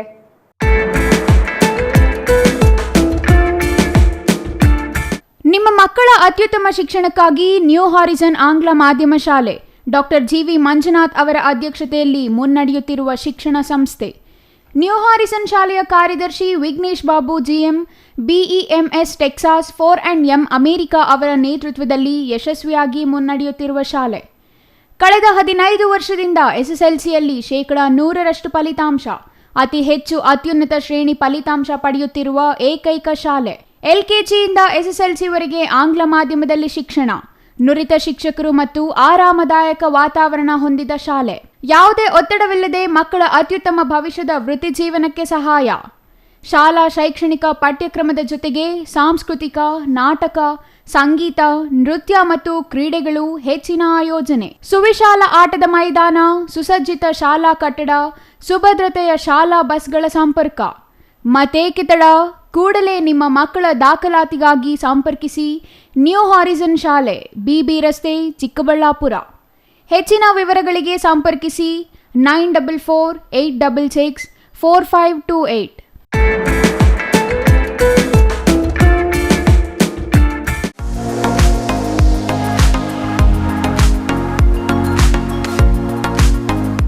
ದೇವಾಲಯದ ಮುಂದೆ ಇರಬೇಕಾದ ಕಲ್ಯಾಣಿ ಹೋಟೆಲ್ನಲ್ಲಿ ಯಾಕಂದ್ರೆ ಈ ಹೋಟೆಲ್ ಹೆಸರೇ ಕಲ್ಯಾಣಿ ಊಟ. ಕಲ್ಯಾಣಿಯ ಮುಂದೆ ಊಟ ರುಚಿ ಮತ್ತು ಶುಚಿಯಾದ ಊಟ. ಬೆಳಗಿನ ಉಪಹಾರಕ್ಕಾಗಿ ಕೂಡಲೇ ಭೇಟಿ ನೀಡಿ ಹೋಟೆಲ್ ಕಲ್ಯಾಣಿ ಊಟ. ಇಲ್ಲಿ ನಾರ್ತ್ ಇಂಡಿಯನ್, ಸೌತ್ ಇಂಡಿಯನ್ ಸೇರಿ ಎಲ್ಲಾ ತರಹದ ಊಟ ದೊರೆಯುತ್ತದೆ. ಬೆಳಗಿನ ಉಪಹಾರಕ್ಕಾಗಿ ಬಗೆ ಬಗೆಯ ದೋಸೆ, ಮೃದುವಾದ ಇಡ್ಲಿ ಜೊತೆಗೆ ವಡೆ, ಬಗೆ ಬಗೆಯ ತಿಂಡಿ, ವಿಧ ವಿಧವಾದ ಊಟ ಸಿಗುತ್ತದೆ. ಹಾಗೂ ನಮ್ಮಲ್ಲಿ ಕ್ಯಾಟರಿಂಗ್ ಸೌಲಭ್ಯವೂ ಸಹ ದೊರೆಯುತ್ತದೆ. ಇಷ್ಟಕ್ಕೂ ಇದು ಇರುವುದಾದರೂ ಎಲ್ಲಿ ಅಂತೀರಾ? ಇಂದೇ ಭೇಟಿ ನೀಡಿ ಹೋಟೆಲ್ ಕಲ್ಯಾಣಿ ಊಟ, ವಿಶ್ವನಾಥನ್ ಪಿಳ್ಳೈ ಕಿಚನ್, ಆದಿಯೋಗಿ ಪ್ರತಿಮೆ, ಪ್ರವೇಶ ದ್ವಾರದ ಬಳಿ, ಚಿಕ್ಕಬಳ್ಳಾಪುರ.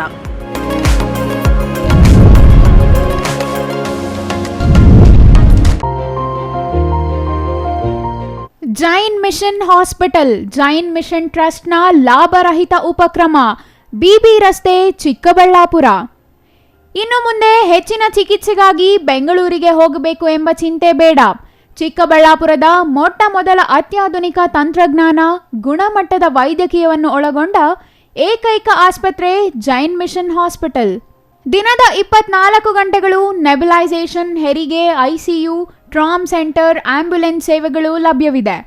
ಜೈನ್ ಮಿಷನ್ ಆಸ್ಪತ್ರೆಯು 4 ಅಂತಸ್ತಿನ ಕಟ್ಟಡವನ್ನು ಒಳಗೊಂಡಿದ್ದು 100 ಹಾಸಿಗೆಗಳುಳ್ಳ ಸುಸಜ್ಜಿತವಾದ ಆಸ್ಪತ್ರೆಯಾಗಿದೆ. ಅಲ್ಲದೆ ಸುಧಾರಿತ ಲ್ಯಾಬ್ ಸೌಲಭ್ಯಗಳು, ಎಕ್ಸ್ರೇ, OT ಕಾಂಪ್ಲೆಕ್ಸ್, ಲ್ಯಾಬ್ ಸೇವೆಗಳು, ಒಳಗಿನ ರೋಗಿಗಳು, ಸಾಮಾನ್ಯ ಸೇವೆಗಳು ಲಭ್ಯವಿದೆ.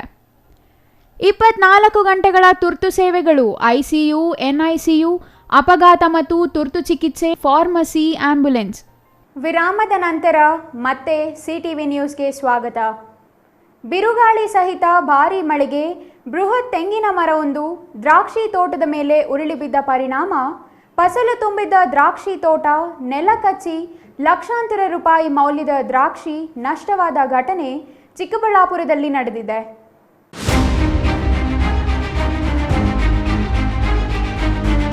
ನಿನ್ನೆ ತಡರಾತ್ರಿ ಚಿಕ್ಕಬಳ್ಳಾಪುರ ಜಿಲ್ಲೆಯ ವಿವಿಧೆಡೆ ಬಿರುಗಾಳಿ ಸಹಿತ ಧಾರಾಕಾರ ಮಳೆ ಸುರಿದಿದೆ.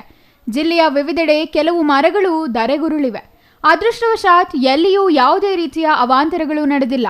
ಆದರೆ ಚಿಕ್ಕಬಳ್ಳಾಪುರ ತಾಲೂಕಿನ ಸೂಲಕುಂಟೆ ಗ್ರಾಮದ ರೈತ ರಾಮಕೃಷ್ಣಪ್ಪ ಎಂಬುವವರಿಗೆ ಸೇರಿದ ದ್ರಾಕ್ಷಿ ತೋಟದ ಬದಿಯಲ್ಲಿ ಬೃಹತ್ ತೆಂಗಿನ ಮರವೊಂದು ಬಿರುಗಾಳಿಗೆ ಬುಡ ಸಮೇತ ಉರುಳಿ ದ್ರಾಕ್ಷಿ ಚಪ್ಪರದ ಮೇಲೆ ಬಿದ್ದಿದೆ. ಇದರಿಂದ ಕಟಾವು ಹಂತದಲ್ಲಿದ್ದ ದ್ರಾಕ್ಷಿ ತೋಟದ ಕಲ್ಲು ಕುಚಾಗಳು ಮುರಿದು ಬಿದ್ದು ದ್ರಾಕ್ಷಿ ಚಪ್ಪರ ನೆಲಕಚ್ಚಿದೆ. ಇನ್ನು ಕಟಾವು ಹಂತದಲ್ಲಿದ್ದ ದ್ರಾಕ್ಷಿ ಫಸಲು ಮಣ್ಣು ಪಾಲಾಗಿದ್ದು ರೈತನಿಗೆ ಲಕ್ಷಾಂತರ ರೂಪಾಯಿ ನಷ್ಟ ಸಂಭವಿಸಿದೆ. 30ಕ್ಕೂ ಹೆಚ್ಚು ಕಲ್ಲು ಕೂಚಾಗಳು ಮುರಿದು ಬಿದ್ದಿವೆ. ಮರಳಿ ಇಡೀ ಚಪ್ಪರಕ್ಕೆ ಹೆಣೆದಿರುವ ಕಂಬಿ ಮರು ಜೋಡಣೆ ಮಾಡಬೇಕಿದೆ. ಇಂದು ಬೆಳಿಗ್ಗೆ ವ್ಯಾಪಾರಸ್ಥರು ದ್ರಾಕ್ಷಿ ಕಟಾವು ಮಾಡಬೇಕಿತ್ತು. ಅಷ್ಟರಲ್ಲಿ ರಾತ್ರಿ ತೋಟ ಮಣ್ಣು ಪಾಲಾಗಿದೆ.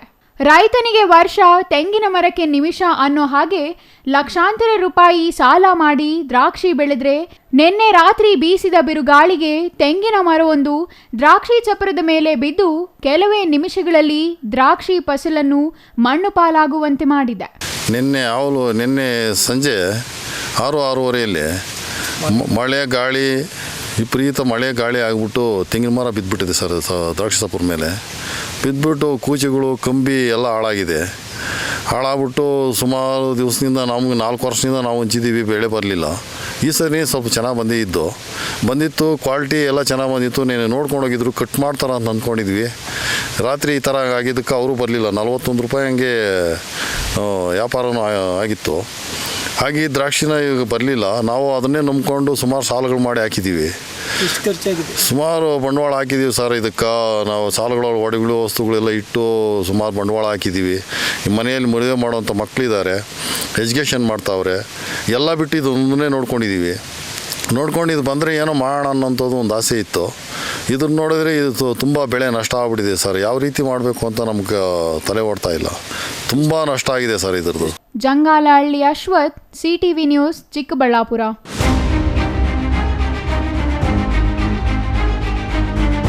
ಬಾಗೇಪಲ್ಲಿ ಪಟ್ಟಣದ ಸಾರ್ವಜನಿಕ ಆಸ್ಪತ್ರೆಯಲ್ಲಿ ಶನಿವಾರ ಮಾಜಿ ಶಾಸಕ ದಿವಂಗತ ಜಿವಿ ಶ್ರೀರಾಮರೆಡ್ಡಿ ಅವರ 72ನೇ ಜನ್ಮದಿನದ ಅಂಗವಾಗಿ ರೆಡ್ ಕ್ರಾಸ್ ಸಂಸ್ಥೆ, ರಾಜ್ಯ ಕೃಷಿ ಕೂಲಿಕಾರರ ಸಂಘಗಳ ಸಹಕಾರದೊಂದಿಗೆ ರಕ್ತದಾನ ಶಿಬಿರ ಏರ್ಪಡಿಸಲಾಗಿತ್ತು.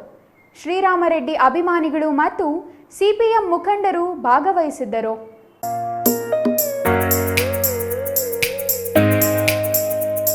ಮಾಜಿ ಶಾಸಕ ಹಾಗೂ ಸಿಪಿಎಂ ಮುಖಂಡ ಜಿವಿ ಶ್ರೀರಾಮರೆಡ್ಡಿ ಅವರ 72ನೇ ಜನ್ಮದಿನದ ಅಂಗವಾಗಿ ಇಂದು ಬಾಗೇಪಲ್ಲಿ ಸಾರ್ವಜನಿಕ ಆಸ್ಪತ್ರೆಯಲ್ಲಿ ಸ್ವಯಂ ಪ್ರೇರಿತ ರಕ್ತದಾನ ಶಿಬಿರ ಆಯೋಜಿಸಲಾಗಿತ್ತು.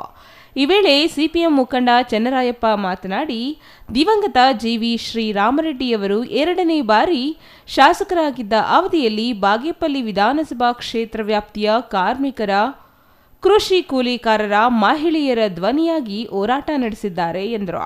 ಸಮಾಜದ ಎಲ್ಲ ವರ್ಗಗಳ ಜನರ ಅಭಿವೃದ್ಧಿಗೆ ಶ್ರಮಿಸಿದವರು ಜಿವಿ ಶ್ರೀರಾಮರೆಡ್ಡಿ. ಹಾಗಾಗಿ ಅವರ ಜನ್ಮದಿನದ ಪ್ರಯುಕ್ತ ರಕ್ತದಾನ ಮಾಡುವ ಮೂಲಕ ಆಚರಿಸಲಾಗುತ್ತಿದೆ ಎಂದರು.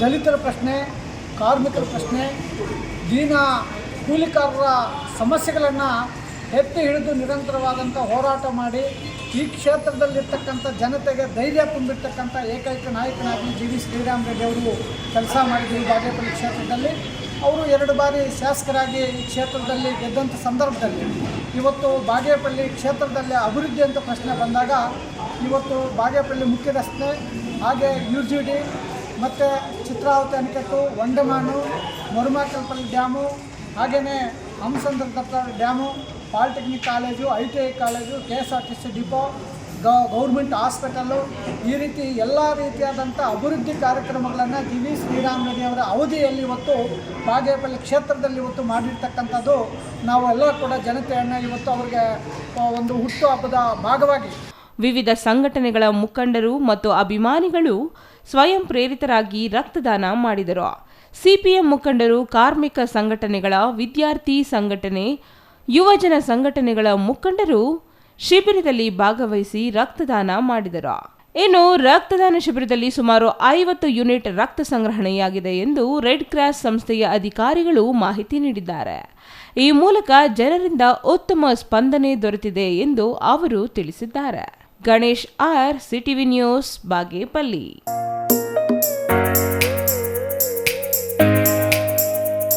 ಬೀದರ್ ನಗರದ ಪಾಪನಾಶದ ಬಸವಗಿರಿಯ ಪರುಷಕಟ್ಟೆ ಸಮೀಪದ ಸಮಾಧಿಯಲ್ಲಿ ಲಿಂಗ ಮತ್ತು ವಿಭೂತಿ ನಡುವೆ ಬಸವ ತತ್ವದ ಪರಿಚಾರಕಿ ಅಕ್ಕ ಅನ್ನಪೂರ್ಣ ತಾಯಿ ಅಂತ್ಯಕ್ರಿಯೆ ಅಪಾರ ಬಸವ ಭಕ್ತರ ನಡುವೆ ಜರುಗಿತು. ಅಕ್ಕ ಅನಾರೋಗ್ಯದಿಂದ ಹೈದರಾಬಾದಿನ ಖಾಸಗಿ ಆಸ್ಪತ್ರೆಯಲ್ಲಿ ನಿಧನರಾಗಿದ್ದು, ಅಕ್ಕನವರ ಪಾರ್ಥಿವ ಶರೀರವನ್ನು ಬಸವಗಿರಿಯಲ್ಲಿ ಸಾರ್ವಜನಿಕರ ದರ್ಶನಕ್ಕೆ ಇಡಲಾಗಿತ್ತು.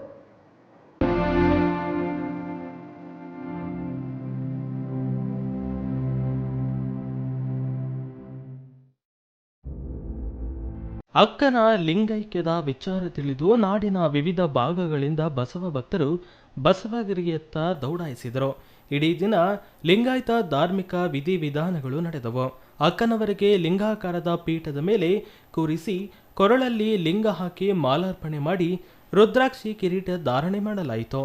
ವಚನ ಸಾಹಿತ್ಯದ ಕಡುತೊಡೆಯ ಮೇಲೆ ಇಡಲಾಯಿತು.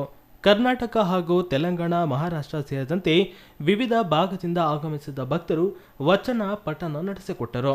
ಬಸವ ಕಲ್ಯಾಣ ಅನುಭವ ಮಂಟಪದ ಅಧ್ಯಕ್ಷ ಬಸವಲಿಂಗ ಪಟ್ಟದೇವರು ಅಕ್ಕನವರಿಗೆ ತೊಡಿಸಿದ ರುದ್ರಾಕ್ಷಿ ಕಿರೀಟ ಪ್ರಭು ಸ್ವಾಮೀಜಿಯವರ ತಲೆಗೆ ಹಾಕಿ ರುದ್ರಾಕ್ಷಿ ಮಾಲೆ ಅಕ್ಕ ಗಂಗಾಂಬಿಕೆ ಅವರಿಗೆ ತೊಡಿಸಿದರು. ಆಗ ಭಕ್ತಗಣ ಭಾವುಕರಾಗಿ ಜಯಘೋಷ ಹಾಕಿದರು. ಜಿಲ್ಲಾ ಉಸ್ತುವಾರಿ ಸಚಿವ ಈಶ್ವರ ಬಿ ಖಂಡ್ರೆ, ಕೇಂದ್ರ ಸಚಿವ ಭಗವಂತ ಖೂಬಾ, ಸಂಸದ ಅಣ್ಣಾ ಸಾಹೇಬ್ ಜೊಲ್ಲೆ, ಮಾಜಿ ಸಚಿವೆ ಶಶಿಕಲಾ ಜೊಲ್ಲೆ ಸೇರಿದಂತೆ ಇತರ ಗಣ್ಯರು, ಮಠಾಧೀಶರು ಅಕ್ಕನವರ ಬಸವತ್ವದ ಪ್ರಸಾರಕ್ಕಾಗಿ ಮಾಡಿದ ಕಾರ್ಯಗಳನ್ನು ಮೆಲುಕು ಹಾಕಿದರು. ಬಸವಗಿರಿ ನಾಡನ್ನಾಗಿ ಪರಿವರ್ತನೆ ಮಾಡಿದಂಥದ್ದು ಶ್ರೇಯಸ್ಸು ಪೂಜಾ ಅಕ್ಕ ಅನ್ನಪೂರ್ಣ ತಾಯಿ ಅವರಿಗೆ ಸಲ್ತದೆ. ಹೀಗಾಗಿ ಇವತ್ತು ಅವರು ನಮ್ಮಿಂದ ದೂರ ಹೋಗಿರಬಹುದು, ಭೌತಿಕವಾಗಿ ಇರದೇ ಇರಬಹುದು, ಆದ್ರೆ ಅವರು ಮಾಡಿದಂತ ಸಾಧನೆ ಏನಿದೆ, ಅವರು ಮಾಡಿದಂತ ಏನು ಕೆಲಸ ಕಾರ್ಯಗಳಿದೆ ಏನಿದಾವೆ, ಅವರು ಮಾಡಿದಂತ ಸೇವೆ ಏನಿದೆ ಅನನ್ಯವಾಗಿದೆ. ಯಾವತ್ತಿಗೂ ಅದು ಚಿರ ಸ್ಮರಣೀಯವಾಗಿ ಉಳಿಯುವಂತ ಒಂದು ಕೆಲಸ ಕಾರ್ಯಗಳನ್ನು ಪರಮಪೂಜ್ಯ ಅಕ್ಕ ಅನ್ನಪೂರ್ಣ ತಾಯಿಯವರು ಮಾಡಿದ್ದಾರೆ. ಅವ್ರದ್ದು ಇನ್ನೂ ಅನೇಕ ಈ ರೀತಿಯಲ್ಲಿ ಬಸವಗಿರಿ ರಾಜ್ಯ ಮಟ್ಟದಲ್ಲಿ, ರಾಷ್ಟ್ರ ಮಟ್ಟದಲ್ಲಿ, ಅಂತಾರಾಷ್ಟ್ರೀಯ ಮಟ್ಟದಲ್ಲಿ ಇದು ಪ್ರಗತಿ ಆಗಬೇಕು ಅನ್ನೋಂತ ಒಂದು ಕನಸನ್ನು ಅವರು ಹೊತ್ತಿದ್ರು. ಪರುಷ ಕಟ್ಟೆಯಿಂದ ಸಮಾಧಿಯವರೆಗೆ ಅಕ್ಕನ ಪಾರ್ಥಿವ ಶರೀರ ಅಲಂಕರಿತ ವಾಹನದ ಮೇಲೆ ಇಟ್ಟು ಮೆರವಣಿಗೆ ನಡೆಸಿದರು. ಮುಂಭಾಗದಲ್ಲಿ ಮಹಿಳೆಯರು ವಚನ ಸಾಹಿತ್ಯ ತಲೆ ಮೇಲೆ ಹೊತ್ತು ಕಣ್ಣೀರು ಹಾಕುತ್ತಾ ಸಮಾಧಿಯತ್ತ ಹೆಜ್ಜೆ ಹಾಕಿದ್ರು. ಲಿಂಗಾಕಾರದ ಸಮಾಧಿಯಲ್ಲಿ ಅಕ್ಕನವರನ್ನು ಕುರಿಸಿ ವಿಭೂತಿ ತುಂಬಿ ವಚನ ಪಠಿಸುವ ಮೂಲಕ ಅಂತ್ಯಕ್ರಿಯೆ ನೆರವೇರಿಸಲಾಯಿತು. ಬಸವಗಿರಿಯ ಪ್ರಶಾಂತ ವಾತಾವರಣದಲ್ಲಿ ಅಪಾರ ಭಕ್ತರ ಸಮೂಹದಲ್ಲಿ ಅಕ್ಕ ಚಿರನಿದ್ರೆಗೆ ಜಾರಿದರು. ಬೈಲೂರು ನಿಷ್ಕಲ ಮಂಟಪದ ನಿಜಗುಣಾನಂದ ಸ್ವಾಮೀಜಿ, ಕೂಡಲ ಸಂಗಮ ಬಸವರ್ಮ ಪೀಠದ ಪೀಠಾಧ್ಯಕ್ಷ ಮಾತೆ ಗಂಗಾದೇವಿ, ಬಾಲ್ಕಿ ಹಿರೇಮಠದ ಪೀಠಾಧಿಪತಿ ಗುರುಬಸವ ಪಟ್ಟದೇವರು, ಹುಲಸೂರು ಶಿವಾನಂದ ಸ್ವಾಮೀಜಿ, ಅಕ್ಕ ಗಂಗಾಂಬಿಕೆ, ಪ್ರಭು ಸ್ವಾಮೀಜಿ, ಬಸವ ಕಲ್ಯಾಣದ ಸಿದ್ದರಾಮೇಶ್ವರ ಸ್ವಾಮೀಜಿ, ಮಲ್ಲಯ್ಯನಗಿರಿಯ ಬಸವಲಿಂಗ ಅವಧೂತರು ಸೇರಿದಂತೆ ಅಪಾರ ಭಕ್ತರು, ರಾಜಕೀಯ ಮುಖಂಡರು ಪಾಲ್ಗೊಂಡಿದ್ದರು. ಬಸವ ಸೇವಾ ಪ್ರತಿಷ್ಠಾನ ಹಾಗೂ ಲಿಂಗಾಯತ ಮಹಾಮಠದ ಮೂಲಕ ಬಸವ ತತ್ವ ಪ್ರಚಾರ ಕಾರ್ಯವನ್ನು ಅಕ್ಕನವರು ಮಾಡಿದ್ದಾರೆ. ಬಸವನಗಿರಿಯವರ ಕಾಯಕದ ಕೇಂದ್ರವಾಗಿತ್ತು. ಈಗ ಅಲ್ಲಿ ಅವರು ಸಮಾಧಿಯಾಗಿದ್ದಾರೆ. ಅವರು ನೀಡಿದ ಮಾರ್ಗದಲ್ಲಿ ನಾವು ಸಾಗಬೇಕಾಗಿದೆ ಎಂದು ಸಚಿವ ಈಶ್ವರ್ ಖಂಡ್ರೆ ಹೇಳಿದರು. ಅಕ್ಕ ಅನ್ನಪೂರ್ಣ ತಾಯಿ ಅವರು ಬಸವತ್ವದ ಪ್ರಸಾರಕ್ಕಾಗಿ ಮಾಡಿದ ಕಾರ್ಯಗಳನ್ನು ಮೆಲುಕು ಹಾಕುವಾಗ ಬಸವ ಕಲ್ಯಾಣ ಅನುಭವ ಮಂಟಪದ ಅಧ್ಯಕ್ಷ ಬಸವಲಿಂಗ ಪಟ್ಟದೇವರು ಭಾವುಕರಾಗಿ ಕಣ್ಣೀರು ಹಾಕಿದರು. ಬಸವತ್ವದ ಪ್ರಚಾರಕ್ಕಾಗಿ ಅಕ್ಕ ಅನ್ನಪೂರ್ಣ ತಾಯಿ ಮಾಡಿದ ಕಾರ್ಯ ಅಷ್ಟಿಷ್ಟಲ್ಲ. ವಚನ ವಿಜಯೋತ್ಸವ ಕಾರ್ಯಕ್ರಮದ ಮೂಲಕ ನಾಡಿನ ಜನತೆಯನ್ನು ಸೂಜಿಗಲ್ಲಿನಂತೆ ಆರ್ಷಿಸಿದ್ದರು. ಕೆಲ ಅಭಿಪ್ರಾಯಗಳಿಂದ ಆ ಕಾರ್ಯಕ್ರಮ ನಿಂತಿದೆ. ಭಿನ್ನಾಭಿಪ್ರಾಯಗಳನ್ನು ಮರೆತು ಆ ಕಾರ್ಯಕ್ರಮಕ್ಕೆ ಪುನಃ ಚಾಲನೆ ಕೊಡಬೇಕಿದೆ ಎಂದು ಪಟ್ಟದೇವರು ನುಡಿದರು. ಒಟ್ಟಾರೆಯಾಗಿ ಸಹಸ್ರಾರು ಬಸವ ಭಕ್ತರು, ರಾಜಕೀಯ ನಾಯಕರು ಹಾಗೂ ಮಠಾಧೀಶರ ಸಮೂಹದಲ್ಲಿ ಅಕ್ಕ ಬಸವಗಿರಿಯ ಪ್ರಶಾಂತ ವಾತಾವರಣದಲ್ಲಿ ಚಿರನಿದ್ರೆಗೆ ಜಾರಿದರು. ದುಃಖದ ಮಧ್ಯೆ ಬಸವ ಭಕ್ತರು ಜಯಘೋಷಣೆ ಕೂಗಿದರು. ಚಂದ್ರಶೇಖರ್ ಸ್ವಾಮಿ, ಸಿಟಿವಿ ನ್ಯೂಸ್, ಬೀದರ್.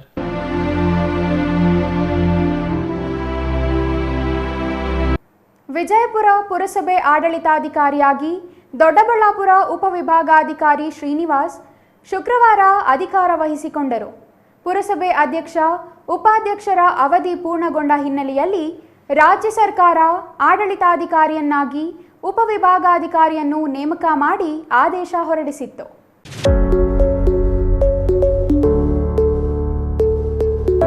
ಪುರಸಭೆ ಅಧಿಕಾರಿಗಳೊಂದಿಗೆ ಸಭೆ ನಡೆಸಿದ ದೊಡ್ಡಬಳ್ಳಾಪುರ ಉಪ ವಿಭಾಗಾಧಿಕಾರಿ ಹಾಗೂ ಪುರಸಭೆ ಆಡಳಿತ ಅಧಿಕಾರಿ ಶ್ರೀನಿವಾಸ್ ಸ್ವಚ್ಛತೆ, ಕುಡಿಯುವ ನೀರು, ತೆರಿಗೆ ಸಂಗ್ರಹ ಈವರೆಗೂ ಪಟ್ಟಣದಲ್ಲಿ ಆಗಿರುವ ಅಭಿವೃದ್ಧಿ ಕಾರ್ಯಗಳ ಕುರಿತು ಚರ್ಚೆ ನಡೆಸಿ ಮಾಹಿತಿ ಪಡೆದುಕೊಂಡರು. ಸಾರ್ವಜನಿಕರನ್ನು ಅವರ ಕೆಲಸ ಕಾರ್ಯಗಳ ನಿಮಿತ್ತ ವಿನಾಕಾರಣ ಕಚೇರಿಗೆ ಅಲೆದಾಡಿಸದಂತೆ ಅಧಿಕಾರಿಗಳಿಗೆ ಸೂಚನೆ ನೀಡಿದರು. ಮಳೆಗಾಲ ಆರಂಭವಾಗುತ್ತಿದ್ದು ಸಾರ್ವಜನಿಕರು ಸ್ವಚ್ಛತೆಗೆ ಹೆಚ್ಚು ಒತ್ತು ಕೊಡಬೇಕು. ಡೆಂಗಿ, ಮಲೇರಿಯಾದಂತಹ ಕಾಯಿಲೆಗಳು ಹರಡದಂತೆ ಮುನ್ನೆಚ್ಚರಿಕೆ ವಹಿಸುವ ಕೆಲಸ ಮಾಡಬೇಕು. ಪುರಸಭೆಗೆ ಕಟ್ಟಬೇಕಾದ ತೆರಿಗೆ ನಿಗದಿತ ಸಮಯದಲ್ಲಿ ಕಟ್ಟಿ ಅಭಿವೃದ್ಧಿಯಲ್ಲಿ ಸಹಕಾರಿಗಳಾಗಬೇಕು ಎಂದು ಮನವಿ ಮಾಡಿದರು. ಪುರಸಭೆ ಮುಖ್ಯಾಧಿಕಾರಿ ಜಿಆರ್ ಸಂತೋಷ್ ಮಾತನಾಡಿ, ಪುರಸಭೆಯಲ್ಲಿ ಈ ಸ್ವತ್ತು ಖಾತೆಗಾಗಿ ಅರ್ಜಿಗಳು ಸಲ್ಲಿಸಿರುವ ಎಲ್ಲ ಸಾರ್ವಜನಿಕರ ಅರ್ಜಿಗಳನ್ನು ಇತ್ಯರ್ಥ ಮಾಡಲಾಗಿದೆ. 70% ತೆರಿಗೆ ವಸೂಲಿ ಮಾಡಿದ್ದೇವೆ. ಪ್ರತಿಯೊಂದು ವಾರ್ಡಿಗೂ ತೆರಳುತ್ತಿರುವ ಸಿಬ್ಬಂದಿ ಆಯಾ ವಾರ್ಡುಗಳಲ್ಲೇ ತೆರಿಗೆ ವಸೂಲಿ ಮಾಡಿ ರಸೀದಿಗಳನ್ನು ಕೊಡಲಾಗುತ್ತಿದೆ. ಕುಡಿಯುವ ನೀರಿನ ಸಮಸ್ಯೆ ಸುಧಾರಣೆಯಾಗಿದೆ.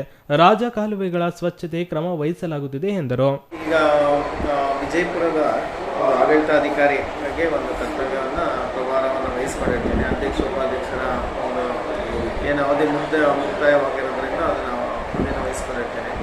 ಸೊ ಮಾನ್ಯ ಜಿಲ್ಲಾಧಿಕಾರಿಗಳು DDMA ಮೀಟಿಂಗಲ್ಲೂ ಕೂಡ ಎಲ್ಲ CMC ಕಮಿಷನರು ಕೂಡ ಒಂದು ನಿರ್ದೇಶನ ಕೊಟ್ಟಿದ್ದಾರೆ. ಯಾವುದೇ ರೀತಿಯ ಬರದಕ್ಕೆ ಸಂಬಂಧಪಟ್ಟಿದ್ದಂತೆ, ಹಾಗೆ ಈಗ ಮಳೆಗಾಲ ಬರ್ತಿದೆ, ಅದಕ್ಕೂ ಕೂಡ ಯಾವುದೇ ರೀತಿಯ ಸಮಸ್ಯೆ ಆಗಬಾರ್ದು ಅಂತ ಎಲ್ಲ ಮುಖ್ಯಾಧಿಕಾರಿಗಳು ಒಂದು ನಿರ್ದೇಶನ ಕೊಟ್ಟಿದ್ದಾರೆ. ಆ ನಿಟ್ಟಿನಲ್ಲಿ ನಾನು ಕೂಡ CMC ಇಂಜಿನಿಯರ್ಸ್ ಮತ್ತು ಚೀಫ್ ಮುನ್ಸಿಪಲ್ ಆಫೀಸರ್ ಇರೋದು ಅವ್ರಿಗೂ ಕೂಡ ಹೇಳಿದ್ದೀವಿ. ಅವರು ಎಲ್ಲ ಈ ಡ್ರೈನ್ದೆಲ್ಲ ಆಲ್ರೆಡಿ ಕ್ಲೀನ್ ಮಾಡೋದು ವ್ಯವಸ್ಥೆ ಮಾಡ್ಕೊಂಡಿದ್ದಾರೆ. ಈಗ ಮತ್ತೊಂದು ಏನಂದರೆ ನಿಮಗೆಲ್ಲ ಗೊತ್ತಿರಬೇಕು, ಮಳೆ ಬಂದಾದಮೇಲೆ ಕಾಲರ, ಅದನ್ನು ಕೂಡ ಅದಕ್ಕೂ ಪ್ರಿಕಾಷನರಿಯಾಗಿ ನಾವು ಮಾಡ್ಕೋಬೇಕು. ಎಲ್ಲ ಕೂಡ ಕಾಲರ ಏನು ಇನ್ನೂ ಹರಡಿಲ್ಲ, ಬಟ್ ಪ್ರಿಕಾಷನರಿಯಾಗಿ ಎಲ್ಲ ಕ್ಲೀನ್ ಸ್ವಚ್ಛತೆಯಿಂದ ನಾವು ಕಾಪಾಡ್ಕೊಳ್ಬೇಕು. ಕುಡಿಯೋ ಮೂಲದಿಂದ ಬರೋದ್ರಿಂದ ಸ್ವಚ್ಛತೆಯನ್ನು ಕಾಪಾಡ್ಕೋಬೇಕು. ಎಲ್ಲ ಜನಗಳು ಕೂಡ ಸ್ವಚ್ಛತೆಯನ್ನು ಕಾಪಾಡ್ಕೊಳ್ಳಿ ಅಂತ ಹೇಳ್ತೀನಿ. ಇನ್ನು ಈ ಸಂದರ್ಭದಲ್ಲಿ ಪುರಸಭಾ ಕಂದಾಯ ಅಧಿಕಾರಿ ಚಂದ್ರು, ಕಂದಾಯ ನಿರೀಕ್ಷಕ ತ್ಯಾಗರಾಜ್ ಸೇರಿದಂತೆ ಮುಂತಾದವರು ಹಾಜರಿದ್ದರು. Satish, CTV news, Vijayapura.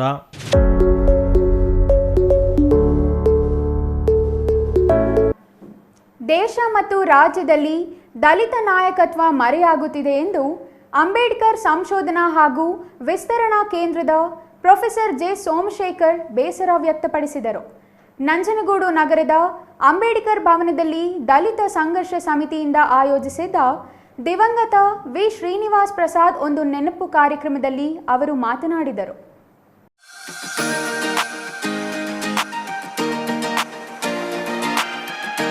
ನಂಜನಗೂಡಿನ ಅಂಬೇಡ್ಕರ್ ಭವನದಲ್ಲಿ ಆಯೋಜಿಸಿದ್ದ ಶ್ರೀನಿವಾಸ್ ಪ್ರಸಾದ್ ನೆನಪು ಕಾರ್ಯಕ್ರಮದಲ್ಲಿ ಶ್ರೀನಿವಾಸ್ ಪ್ರಸಾದ್ ಅವರ ಭಾವಚಿತ್ರಕ್ಕೆ ಮೈಸೂರಿನ ವಿಶ್ವ ಮೈತ್ರಿ ಬುದ್ಧ ವಿಹಾರದ ಡಾಕ್ಟರ್ ಕಲ್ಯಾಣಿಶ್ರೀ ಬಂತೇಜಿ ಮತ್ತು ಗಣ್ಯರು ಪುಷ್ಪಾರ್ಚನೆ ಸಲ್ಲಿಸಿದರು. ಬಳಿಕ ಅಂಬೇಡ್ಕರ್ ಸಂಶೋಧನಾ ಹಾಗೂ ವಿಸ್ತರಣಾ ಕೇಂದ್ರದ ಪ್ರೊಫೆಸರ್ ಜೆ ಸೋಮಶೇಖರ್ ಮಾತನಾಡಿ, ಬಸವಲಿಂಗಪ್ಪ ನಂತರ ಶ್ರೀನಿವಾಸ್ ಪ್ರಸಾದ್ ಅವರು ಭೂಸ ಚಳುವಳಿ ಮೂಲಕ ರಾಜಕೀಯವನ್ನು ಪ್ರವೇಶ ಮಾಡಿದ್ದರು ಎಂದರು. ಬುದ್ಧನ ಕಡೆಗೆ ಮರಳಿ ಮನೆಗೆ ಎಂಬ ಕಾರ್ಯಕ್ರಮ ಮಾಡಿ ಬೌದ್ಧ ಧರ್ಮದ ತತ್ವ ಸಿದ್ಧಾಂತಗಳನ್ನು ಎತ್ತಿ ಹಿಡಿಯುವ ಪ್ರಯತ್ನ ಮಾಡಿದರು. ಯುವಕರಿಗೆ ಅಂಬೇಡ್ಕರ್ ಚಿಂತನೆಗಳು ಅವಶ್ಯಕ ಎಂದು ಮೊದಲ ಬಾರಿಗೆ ಅಂಬೇಡ್ಕರ್ ಸಂಶೋಧನಾ ಕೇಂದ್ರವನ್ನು ಸ್ಥಾಪನೆ ಮಾಡಿ ಎಲ್ಲ ವರ್ಗದ ಜನರಿಗೆ ಸಮುದಾಯ ಭವನಗಳನ್ನು ನಿರ್ಮಾಣ ಮಾಡುವ ಮೂಲಕ ಸಮಾನತೆ ಸಾರಿದರು.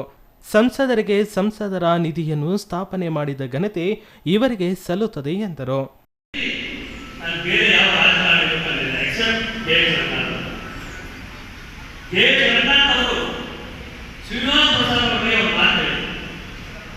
ನನಗೆ ವಿಶ್ವಾಸ ಇಲ್ಲದ ಯಾರ ಮೇಲೆ ಅಂತಂದ್ರೆ ಶ್ರೀನಿವಾಸ ಪ್ರಸಾದ್ ಮೇಲೆ ಅವ್ರಿಗೆ ಸಿಡುಕಿದೆ. ಅವ್ರಿಗೆ ಅಲ್ಲ, ಅವರು ಒಳ್ಳೆಯ ನಾಯಕತ್ವವನ್ನು ಕೊಡಬಲ್ಲ ಎಲ್ಲ ಲಕ್ಷಣಗಳು ಅವರಿಗಿದೆ ಅಂತ ಅವರು ಆಗ್ರಹಿಸಿದರು. ಪ್ರಸಾದ್ ಅವರಲ್ಲಿ ಬರೀ ರಾಜಕಾರಣಕ್ಕೆ ಅವರು ಸೀಮಿತಗೊಳಿಸಿ ನೋಡೋದಾದ್ರೆ ಅದು ತಪ್ಪಾಗ್ತದೆ. ಅವರಲ್ಲಿರ್ತಕ್ಕಂಥ ಬಹುಮುಖ ವ್ಯಕ್ತಿತ್ವ, ಆ ಬಹುಮುಖ ವ್ಯಕ್ತಿತ್ವ ಗುರುತಿಸಿಕೊಂಡ್ರೆ ಅವರ ಜೊತೆ ಯಾರು ಹೆಚ್ಚು ಒಡನಾಡಿಯಾಗಿದ್ದು ಅವರಿಂದ ಮಾತ್ರ ಸಾಧ್ಯ. ಈ ಸಂದರ್ಭದಲ್ಲಿ ದಸಂಸ ಜಿಲ್ಲಾ ಸಂಚಾಲಕ ಆಲಗೋಡು ಶಿವಕುಮಾರ್, ಮಾಜಿ ಶಾಸಕ ಕಾಲೆಳೆ ಕೇಶವಮೂರ್ತಿ, ಎಸ್ ಮಹದೇವಯ್ಯ, ಬಿಜೆಪಿ ಮುಖಂಡ ಕುಂಬರಹಳ್ಳಿ ಸುಬ್ಬಣ್ಣ, BS ರಾಮು, JDS ಜಿಲ್ಲಾಧ್ಯಕ್ಷ ನರಸಿಂಹಮೂರ್ತಿ ಮುಂತಾದವರು ಹಾಜರಿದ್ದರು. Kumar, CTV news, Nanjangud.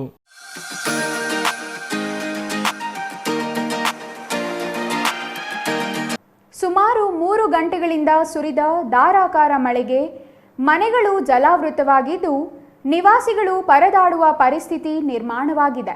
ನಂಜನಗೂಡು ನಗರದ ಅಶೋಕಪುರಂ ಬಡಾವಣೆಯ 27ನೇ ವಾರ್ಡಿನಲ್ಲಿ ಸುಮಾರು 20ಕ್ಕೂ ಹೆಚ್ಚು ಮನೆಗಳಿಗೆ ಚರಂಡಿಯ ಕೊಳಚೆ ನೀರು ನುಗ್ಗಿ ಅವಾಂತರ ಸೃಷ್ಟಿಸಿದೆ.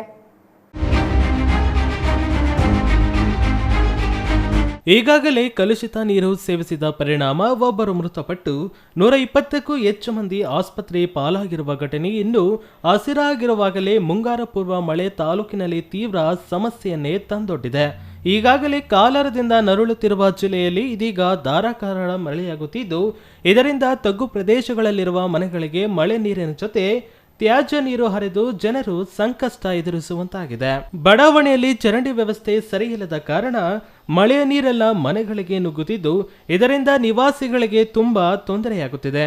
ಕಳೆದ 3-4 ಬಾರಿ ಇದೇ ರೀತಿ ಮಳೆ ಬಂದಾಗ ಮನೆಗಳು ಸಂಪೂರ್ಣವಾಗಿ ಜಲಾವೃತವಾದ ಉದಾಹರಣೆಗಳು ಕೂಡ ಇದೆ. ಇದರಿಂದ ಪ್ರದೇಶದಲ್ಲಿ ವಾಸಿಸಲು ಸಾಧ್ಯವಾಗುತ್ತಿಲ್ಲ. ದವಸ ಧಾನ್ಯಗಳು ನಾಶವಾಗಿವೆ. ಊಟಕ್ಕೂ ಗತಿಯಿಲ್ಲದ ಪರಿಸ್ಥಿತಿ ನಿರ್ಮಾಣವಾಗಿದೆ ಎಂದು ಸ್ಥಳೀಯರು ಅಳಲು ತೋಡಿಕೊಂಡಿದ್ದಾರೆ. ಮಕ್ಕಳು ಮರಿ ಎಲ್ಲ ನೋಡಿ ನಮ್ಗೆ ಅವಕಾಶ ಇಲ್ಲ. ಮನೆ ಕಳಕ ಮಳೆ ಬಂದು ನೀರೆಲ್ಲ ತುಂಬಿ ಸಾವಿರ ಕಾಲು ಅವೆಲ್ಲ ಒಳಗೆ ಸೇರ್ಬಿಟ್ಟದ. ನಮ್ಮ ನೀರು ಗೋರಕ್ಕೂ ಆಯ್ತಾ ಇಲ್ಲ. ಸಾಧ್ಯವಾದಷ್ಟು ನಮ್ಮ ಮಕ್ಕಳೆಲ್ಲ ತೇಲಾಡ್ತಾವಿ. ನಮಗೆ ಪರಿಹಾರ ಬೇಕು. ನಮ್ಗೆ ಎಲ್ಲ ಅವಕಾಶ ಮಾಡ್ಕೊಡ್ಬೇಕು ದಯವಿಟ್ಟು. ನಮ್ಗೆ ನಾವು ಬಡವರು ಎಲ್ಲ ಈಗ ಎಲ್ಲ ಮೂಗಾಡ್ತಾವ್ರೆ. ನೀರಲ್ಲಿ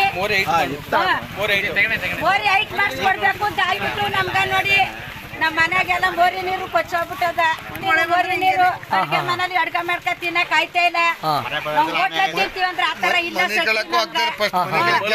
ಯಾವ ತರ ವನವಾಸ ಮಾಡ್ಕೊಂಡು ಮಕ್ಳು ಮನಿಕೋಬೇಕು ನೋಡಿ ಸರ್. ದಯವಿಟ್ಟು ನಮ್ಗೆ ಮೋರಿ ಮಾಡ್ಕೊಡ್ಬೇಕು.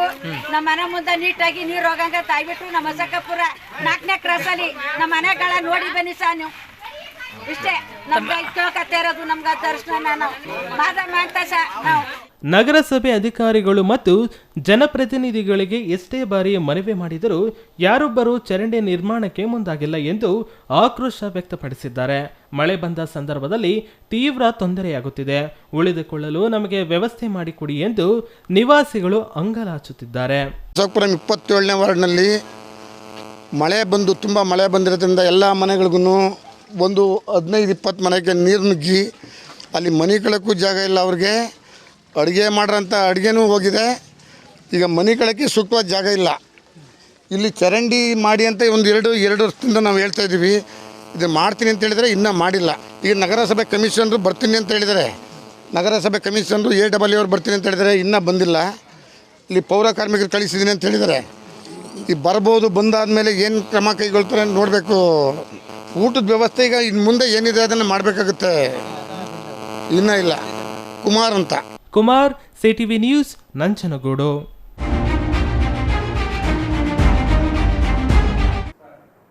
ಇದೀಗ ಚಿಕ್ಕದೊಂದು ವಿರಾಮದ ನಂತರ ಸಿಟಿವಿ ನ್ಯೂಸ್ ಮುಂದುವರಿಯಲಿದೆ. ನಿಮ್ಮ ಮಕ್ಕಳ ಹುಟ್ಟುಹಬ್ಬವೇ ಕೇವಲ 500 ರೂಪಾಯಿಗೆ ಸಿಗಲಿದೆ ಪ್ರಚಾರ. ವಿವಾಹ, ವಾರ್ಷಿಕೋತ್ಸವ, ನಾಮಕರಣ, ಗೃಹ ಪ್ರವೇಶ, ಶುಭ ಕಾರ್ಯ ಯಾವುದೇ ಇರಲಿ ನಾವು ನೀಡ್ತೀವಿ ಪ್ರಚಾರ. ಸುದ್ದಿ ಸಮಯದಲ್ಲಾದರೆ 1,000, ಇತರೆ ಸಮಯದಲ್ಲಿ ಕೇವಲ 500 ರೂಪಾಯಿಯಲ್ಲಿಯೇ ಪ್ರಚಾರ. ನಿಮ್ಮ ಸಿಟಿವಿ ನ್ಯೂಸ್ನಲ್ಲಿ ಅತಿ ಕಡಿಮೆ ಬೆಲೆ, ಹೆಚ್ಚಿನ ಪ್ರಚಾರ. 2 ದಿನದ ಮುಂಚಿತವಾಗಿ ಮಾಹಿತಿ ಕಳುಹಿಸಿ. ಕೂಡಲೇ ಸಂಪರ್ಕಿಸಿ 9916317028.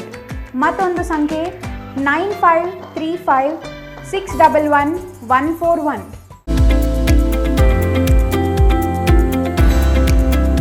ತಕ್ಷಣ ನೇಮಕಾತಿಗಾಗಿ ಚಿಕ್ಕಬಳ್ಳಾಪುರದಲ್ಲಿ ಕಾರ್ಯನಿರ್ವಹಿಸಲು ಟೆಲಿಕಾಲರ್ಸ್ ಬೇಕಾಗಿದ್ದಾರೆ. ವಿದ್ಯಾರ್ಹತೆ 7ರಿಂದ 10 ಹಾಗೂ ಯಾವುದೇ ಪದವಿ. ವೇತನ 9,000ದಿಂದ 15,000ವರೆಗೆ. ಇನ್ನೇಕೆ ತಡ, ಹಿಂದೆ ಸಂಪರ್ಕಿಸಿ 7022297221.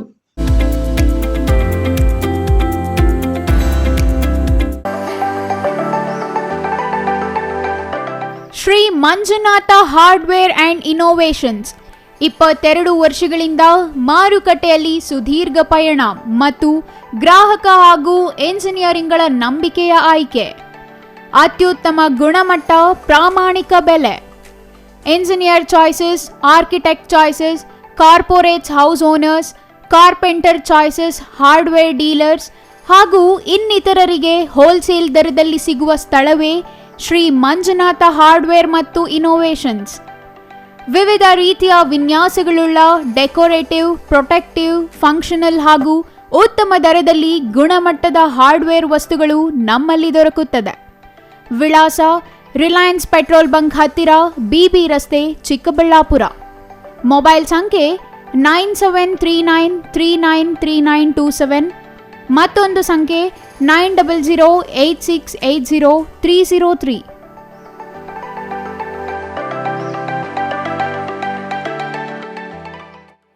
ವಿರಾಮದ ನಂತರ ಮತ್ತೆ CTV ನ್ಯೂಸ್ಗೆ ಸ್ವಾಗತ. ಇದೀಗ ಸಂಕ್ಷಿಪ್ತ ಸುದ್ದಿಗಳು. ವೃದ್ಧ ಸಾವನ್ನಪ್ಪಿದ್ರು ಆಪರೇಷನ್ ಮಾಡಬೇಕು ಅಂತ ಮೃತ ದೇಹವನ್ನ ICUನಲ್ಲಿಟ್ಟು 1.5 ಲಕ್ಷ ಹಣ ಡಿಮ್ಯಾಂಡ್ ಮಾಡಿದ ಆರೋಪ ದೇವನಹಳ್ಳಿಯ ಆಕಾಶ್ ಆಸ್ಪತ್ರೆ ವಿರುದ್ಧ ಕೇಳಿಬಂದಿದ್ದು, ಮೃತನ ಕುಟುಂಬಸ್ಥರ ಆಕ್ರೋಶ ವ್ಯಕ್ತಪಡಿಸಿದ ಘಟನೆ ಇಂದು ನಡೆದಿದೆ. ಆಸ್ಪತ್ರೆ ಸಿಬ್ಬಂದಿ ಸುಳ್ಳು ಹೇಳಿ ಹಣ ಕೇಳಲು ಸಂಚು ಮಾಡುತ್ತಿದ್ದಾರೆ ಎಂದು ರೋಗಿಯ ಸಂಬಂಧಿಕರು ಆಕ್ರೋಶ ವ್ಯಕ್ತಪಡಿಸಿದ್ದು, ದೇವನಹಳ್ಳಿ ತಾಲೂಕಿನ ವೆಂಕಟಗಿರಿ ಕೋಟೆ ನಿವಾಸಿ 72 ವರ್ಷದ ಪಾಪಣ್ಣ ಮೃತ ವೃದ್ಧರಾಗಿದ್ದಾರೆ. ಉಸಿರಾಟದ ತೊಂದರೆಯಂತ 9 ದಿನಗಳ ಹಿಂದೆ ವೃದ್ಧ ಆಸ್ಪತ್ರೆಗೆ ದಾಖಲಾಗಿದ್ದರು ಎಂದು ತಿಳಿದು ಬಂದಿದೆ. ಆದರೆ ಬೆಳಗ್ಗೆ ವೃದ್ಧ ಮೃತನಾದ್ರೂ ಆಪರೇಷನ್ ಮಾಡಬೇಕು ಅಂತ ಹಣಕ್ಕೆ ಒತ್ತಾಯ ಮಾಡಿರುವುದಾಗಿ ರೋಗಿಯ ಸಂಬಂಧಿಕರು ಆಕ್ರೋಶ ವ್ಯಕ್ತಪಡಿಸಿದ್ದಾರೆ. ಆಸ್ಪತ್ರೆಯ ವೈದ್ಯರ ವಿರುದ್ಧ ಮೃತನ ಕುಟುಂಬಸ್ಥರು ಆಕ್ರೋಶ ಹೊರಹಾಕಿದ್ದು, ಆಕಾಶ್ ಆಸ್ಪತ್ರೆ ವಿರುದ್ಧ ದೇವನಹಳ್ಳಿ ಪೊಲೀಸ್ ಠಾಣೆಗೆ ದೂರು ನೀಡಲಾಗಿದೆ.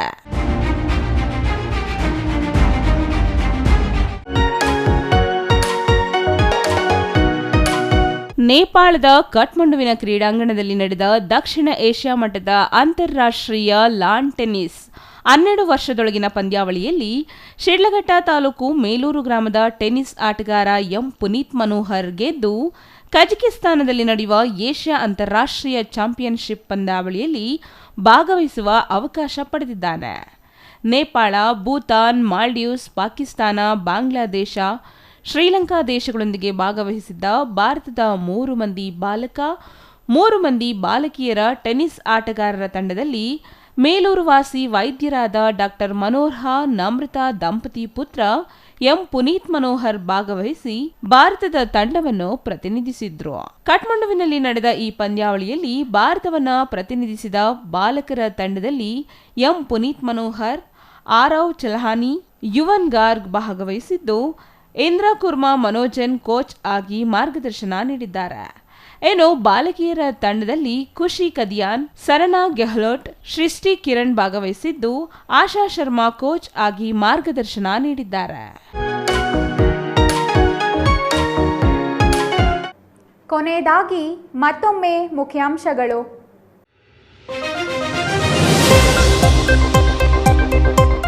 ಸಿಎಂ ಸಿದ್ದರಾಮಯ್ಯ ವಿರುದ್ಧ ಮಾಜಿ ಸಿಎಂ HD ಕುಮಾರಸ್ವಾಮಿ ವಾಗ್ದಾಳಿ. ನಿಮ್ಮ ಮಗ ವಿದೇಶಕ್ಕೆ ಸಾಯಲಿ ಅಂತಲೇ ಕಳಿಸಿದ್ದೀರಾ ಎಂದು ಪ್ರಶ್ನೆ ಮಾಡಿದ ಕುಮಾರಸ್ವಾಮಿ. ನಂಜನಗೂಡಿನಲ್ಲಿ ಬದುಕಿರುವಾಗಲೇ ಡೆತ್ ಸರ್ಟಿಫಿಕೇಟ್ ನೀಡಿದ ಪ್ರಕರಣ, 3 ಕಂದಾಯ ಇಲಾಖೆ ಅಧಿಕಾರಿಗಳು ಸೇರಿ 5 ವಿರುದ್ಧ FIR. ತಪ್ಪಿತಸ್ಥರ ವಿರುದ್ಧ ಕ್ರಮಕ್ಕೆ ಆಗ್ರಹ. ಜಾಕಲಮಡುಗು ಜಲಾಶಯಕ್ಕೆ ಹರಿದು ಬಂದ 5 ಅಡಿ ನೀರು, ಇನ್ನೇನು ಖಾಲಿಯಾಗುವ ಹಂತದಲ್ಲಿದ್ದ ಜಲಾಶಯಕ್ಕೆ ಮರುಜೀವ. ಚಿಕ್ಕಬಳ್ಳಾಪುರ, ದೊಡ್ಡಬಳ್ಳಾಪುರ ಜನರ ಆತಂಕ ದೂರ. ತುರುವೇಕೆರೆ ತಾಲೂಕಿನ ಕುಣಿಕೇನಹಳ್ಳಿ ದೇವಾಲಯಕ್ಕೆ ದಲಿತರ ಪ್ರವೇಶ ಪ್ರಕರಣ, ಅಧಿಕಾರಿಗಳ ಕ್ರಮದ ವಿರುದ್ಧ ಗ್ರಾಮ ಪಂಚಾಯಿತಿ ಮಾಜಿ ಅಧ್ಯಕ್ಷರ ಆಕ್ರೋಶ.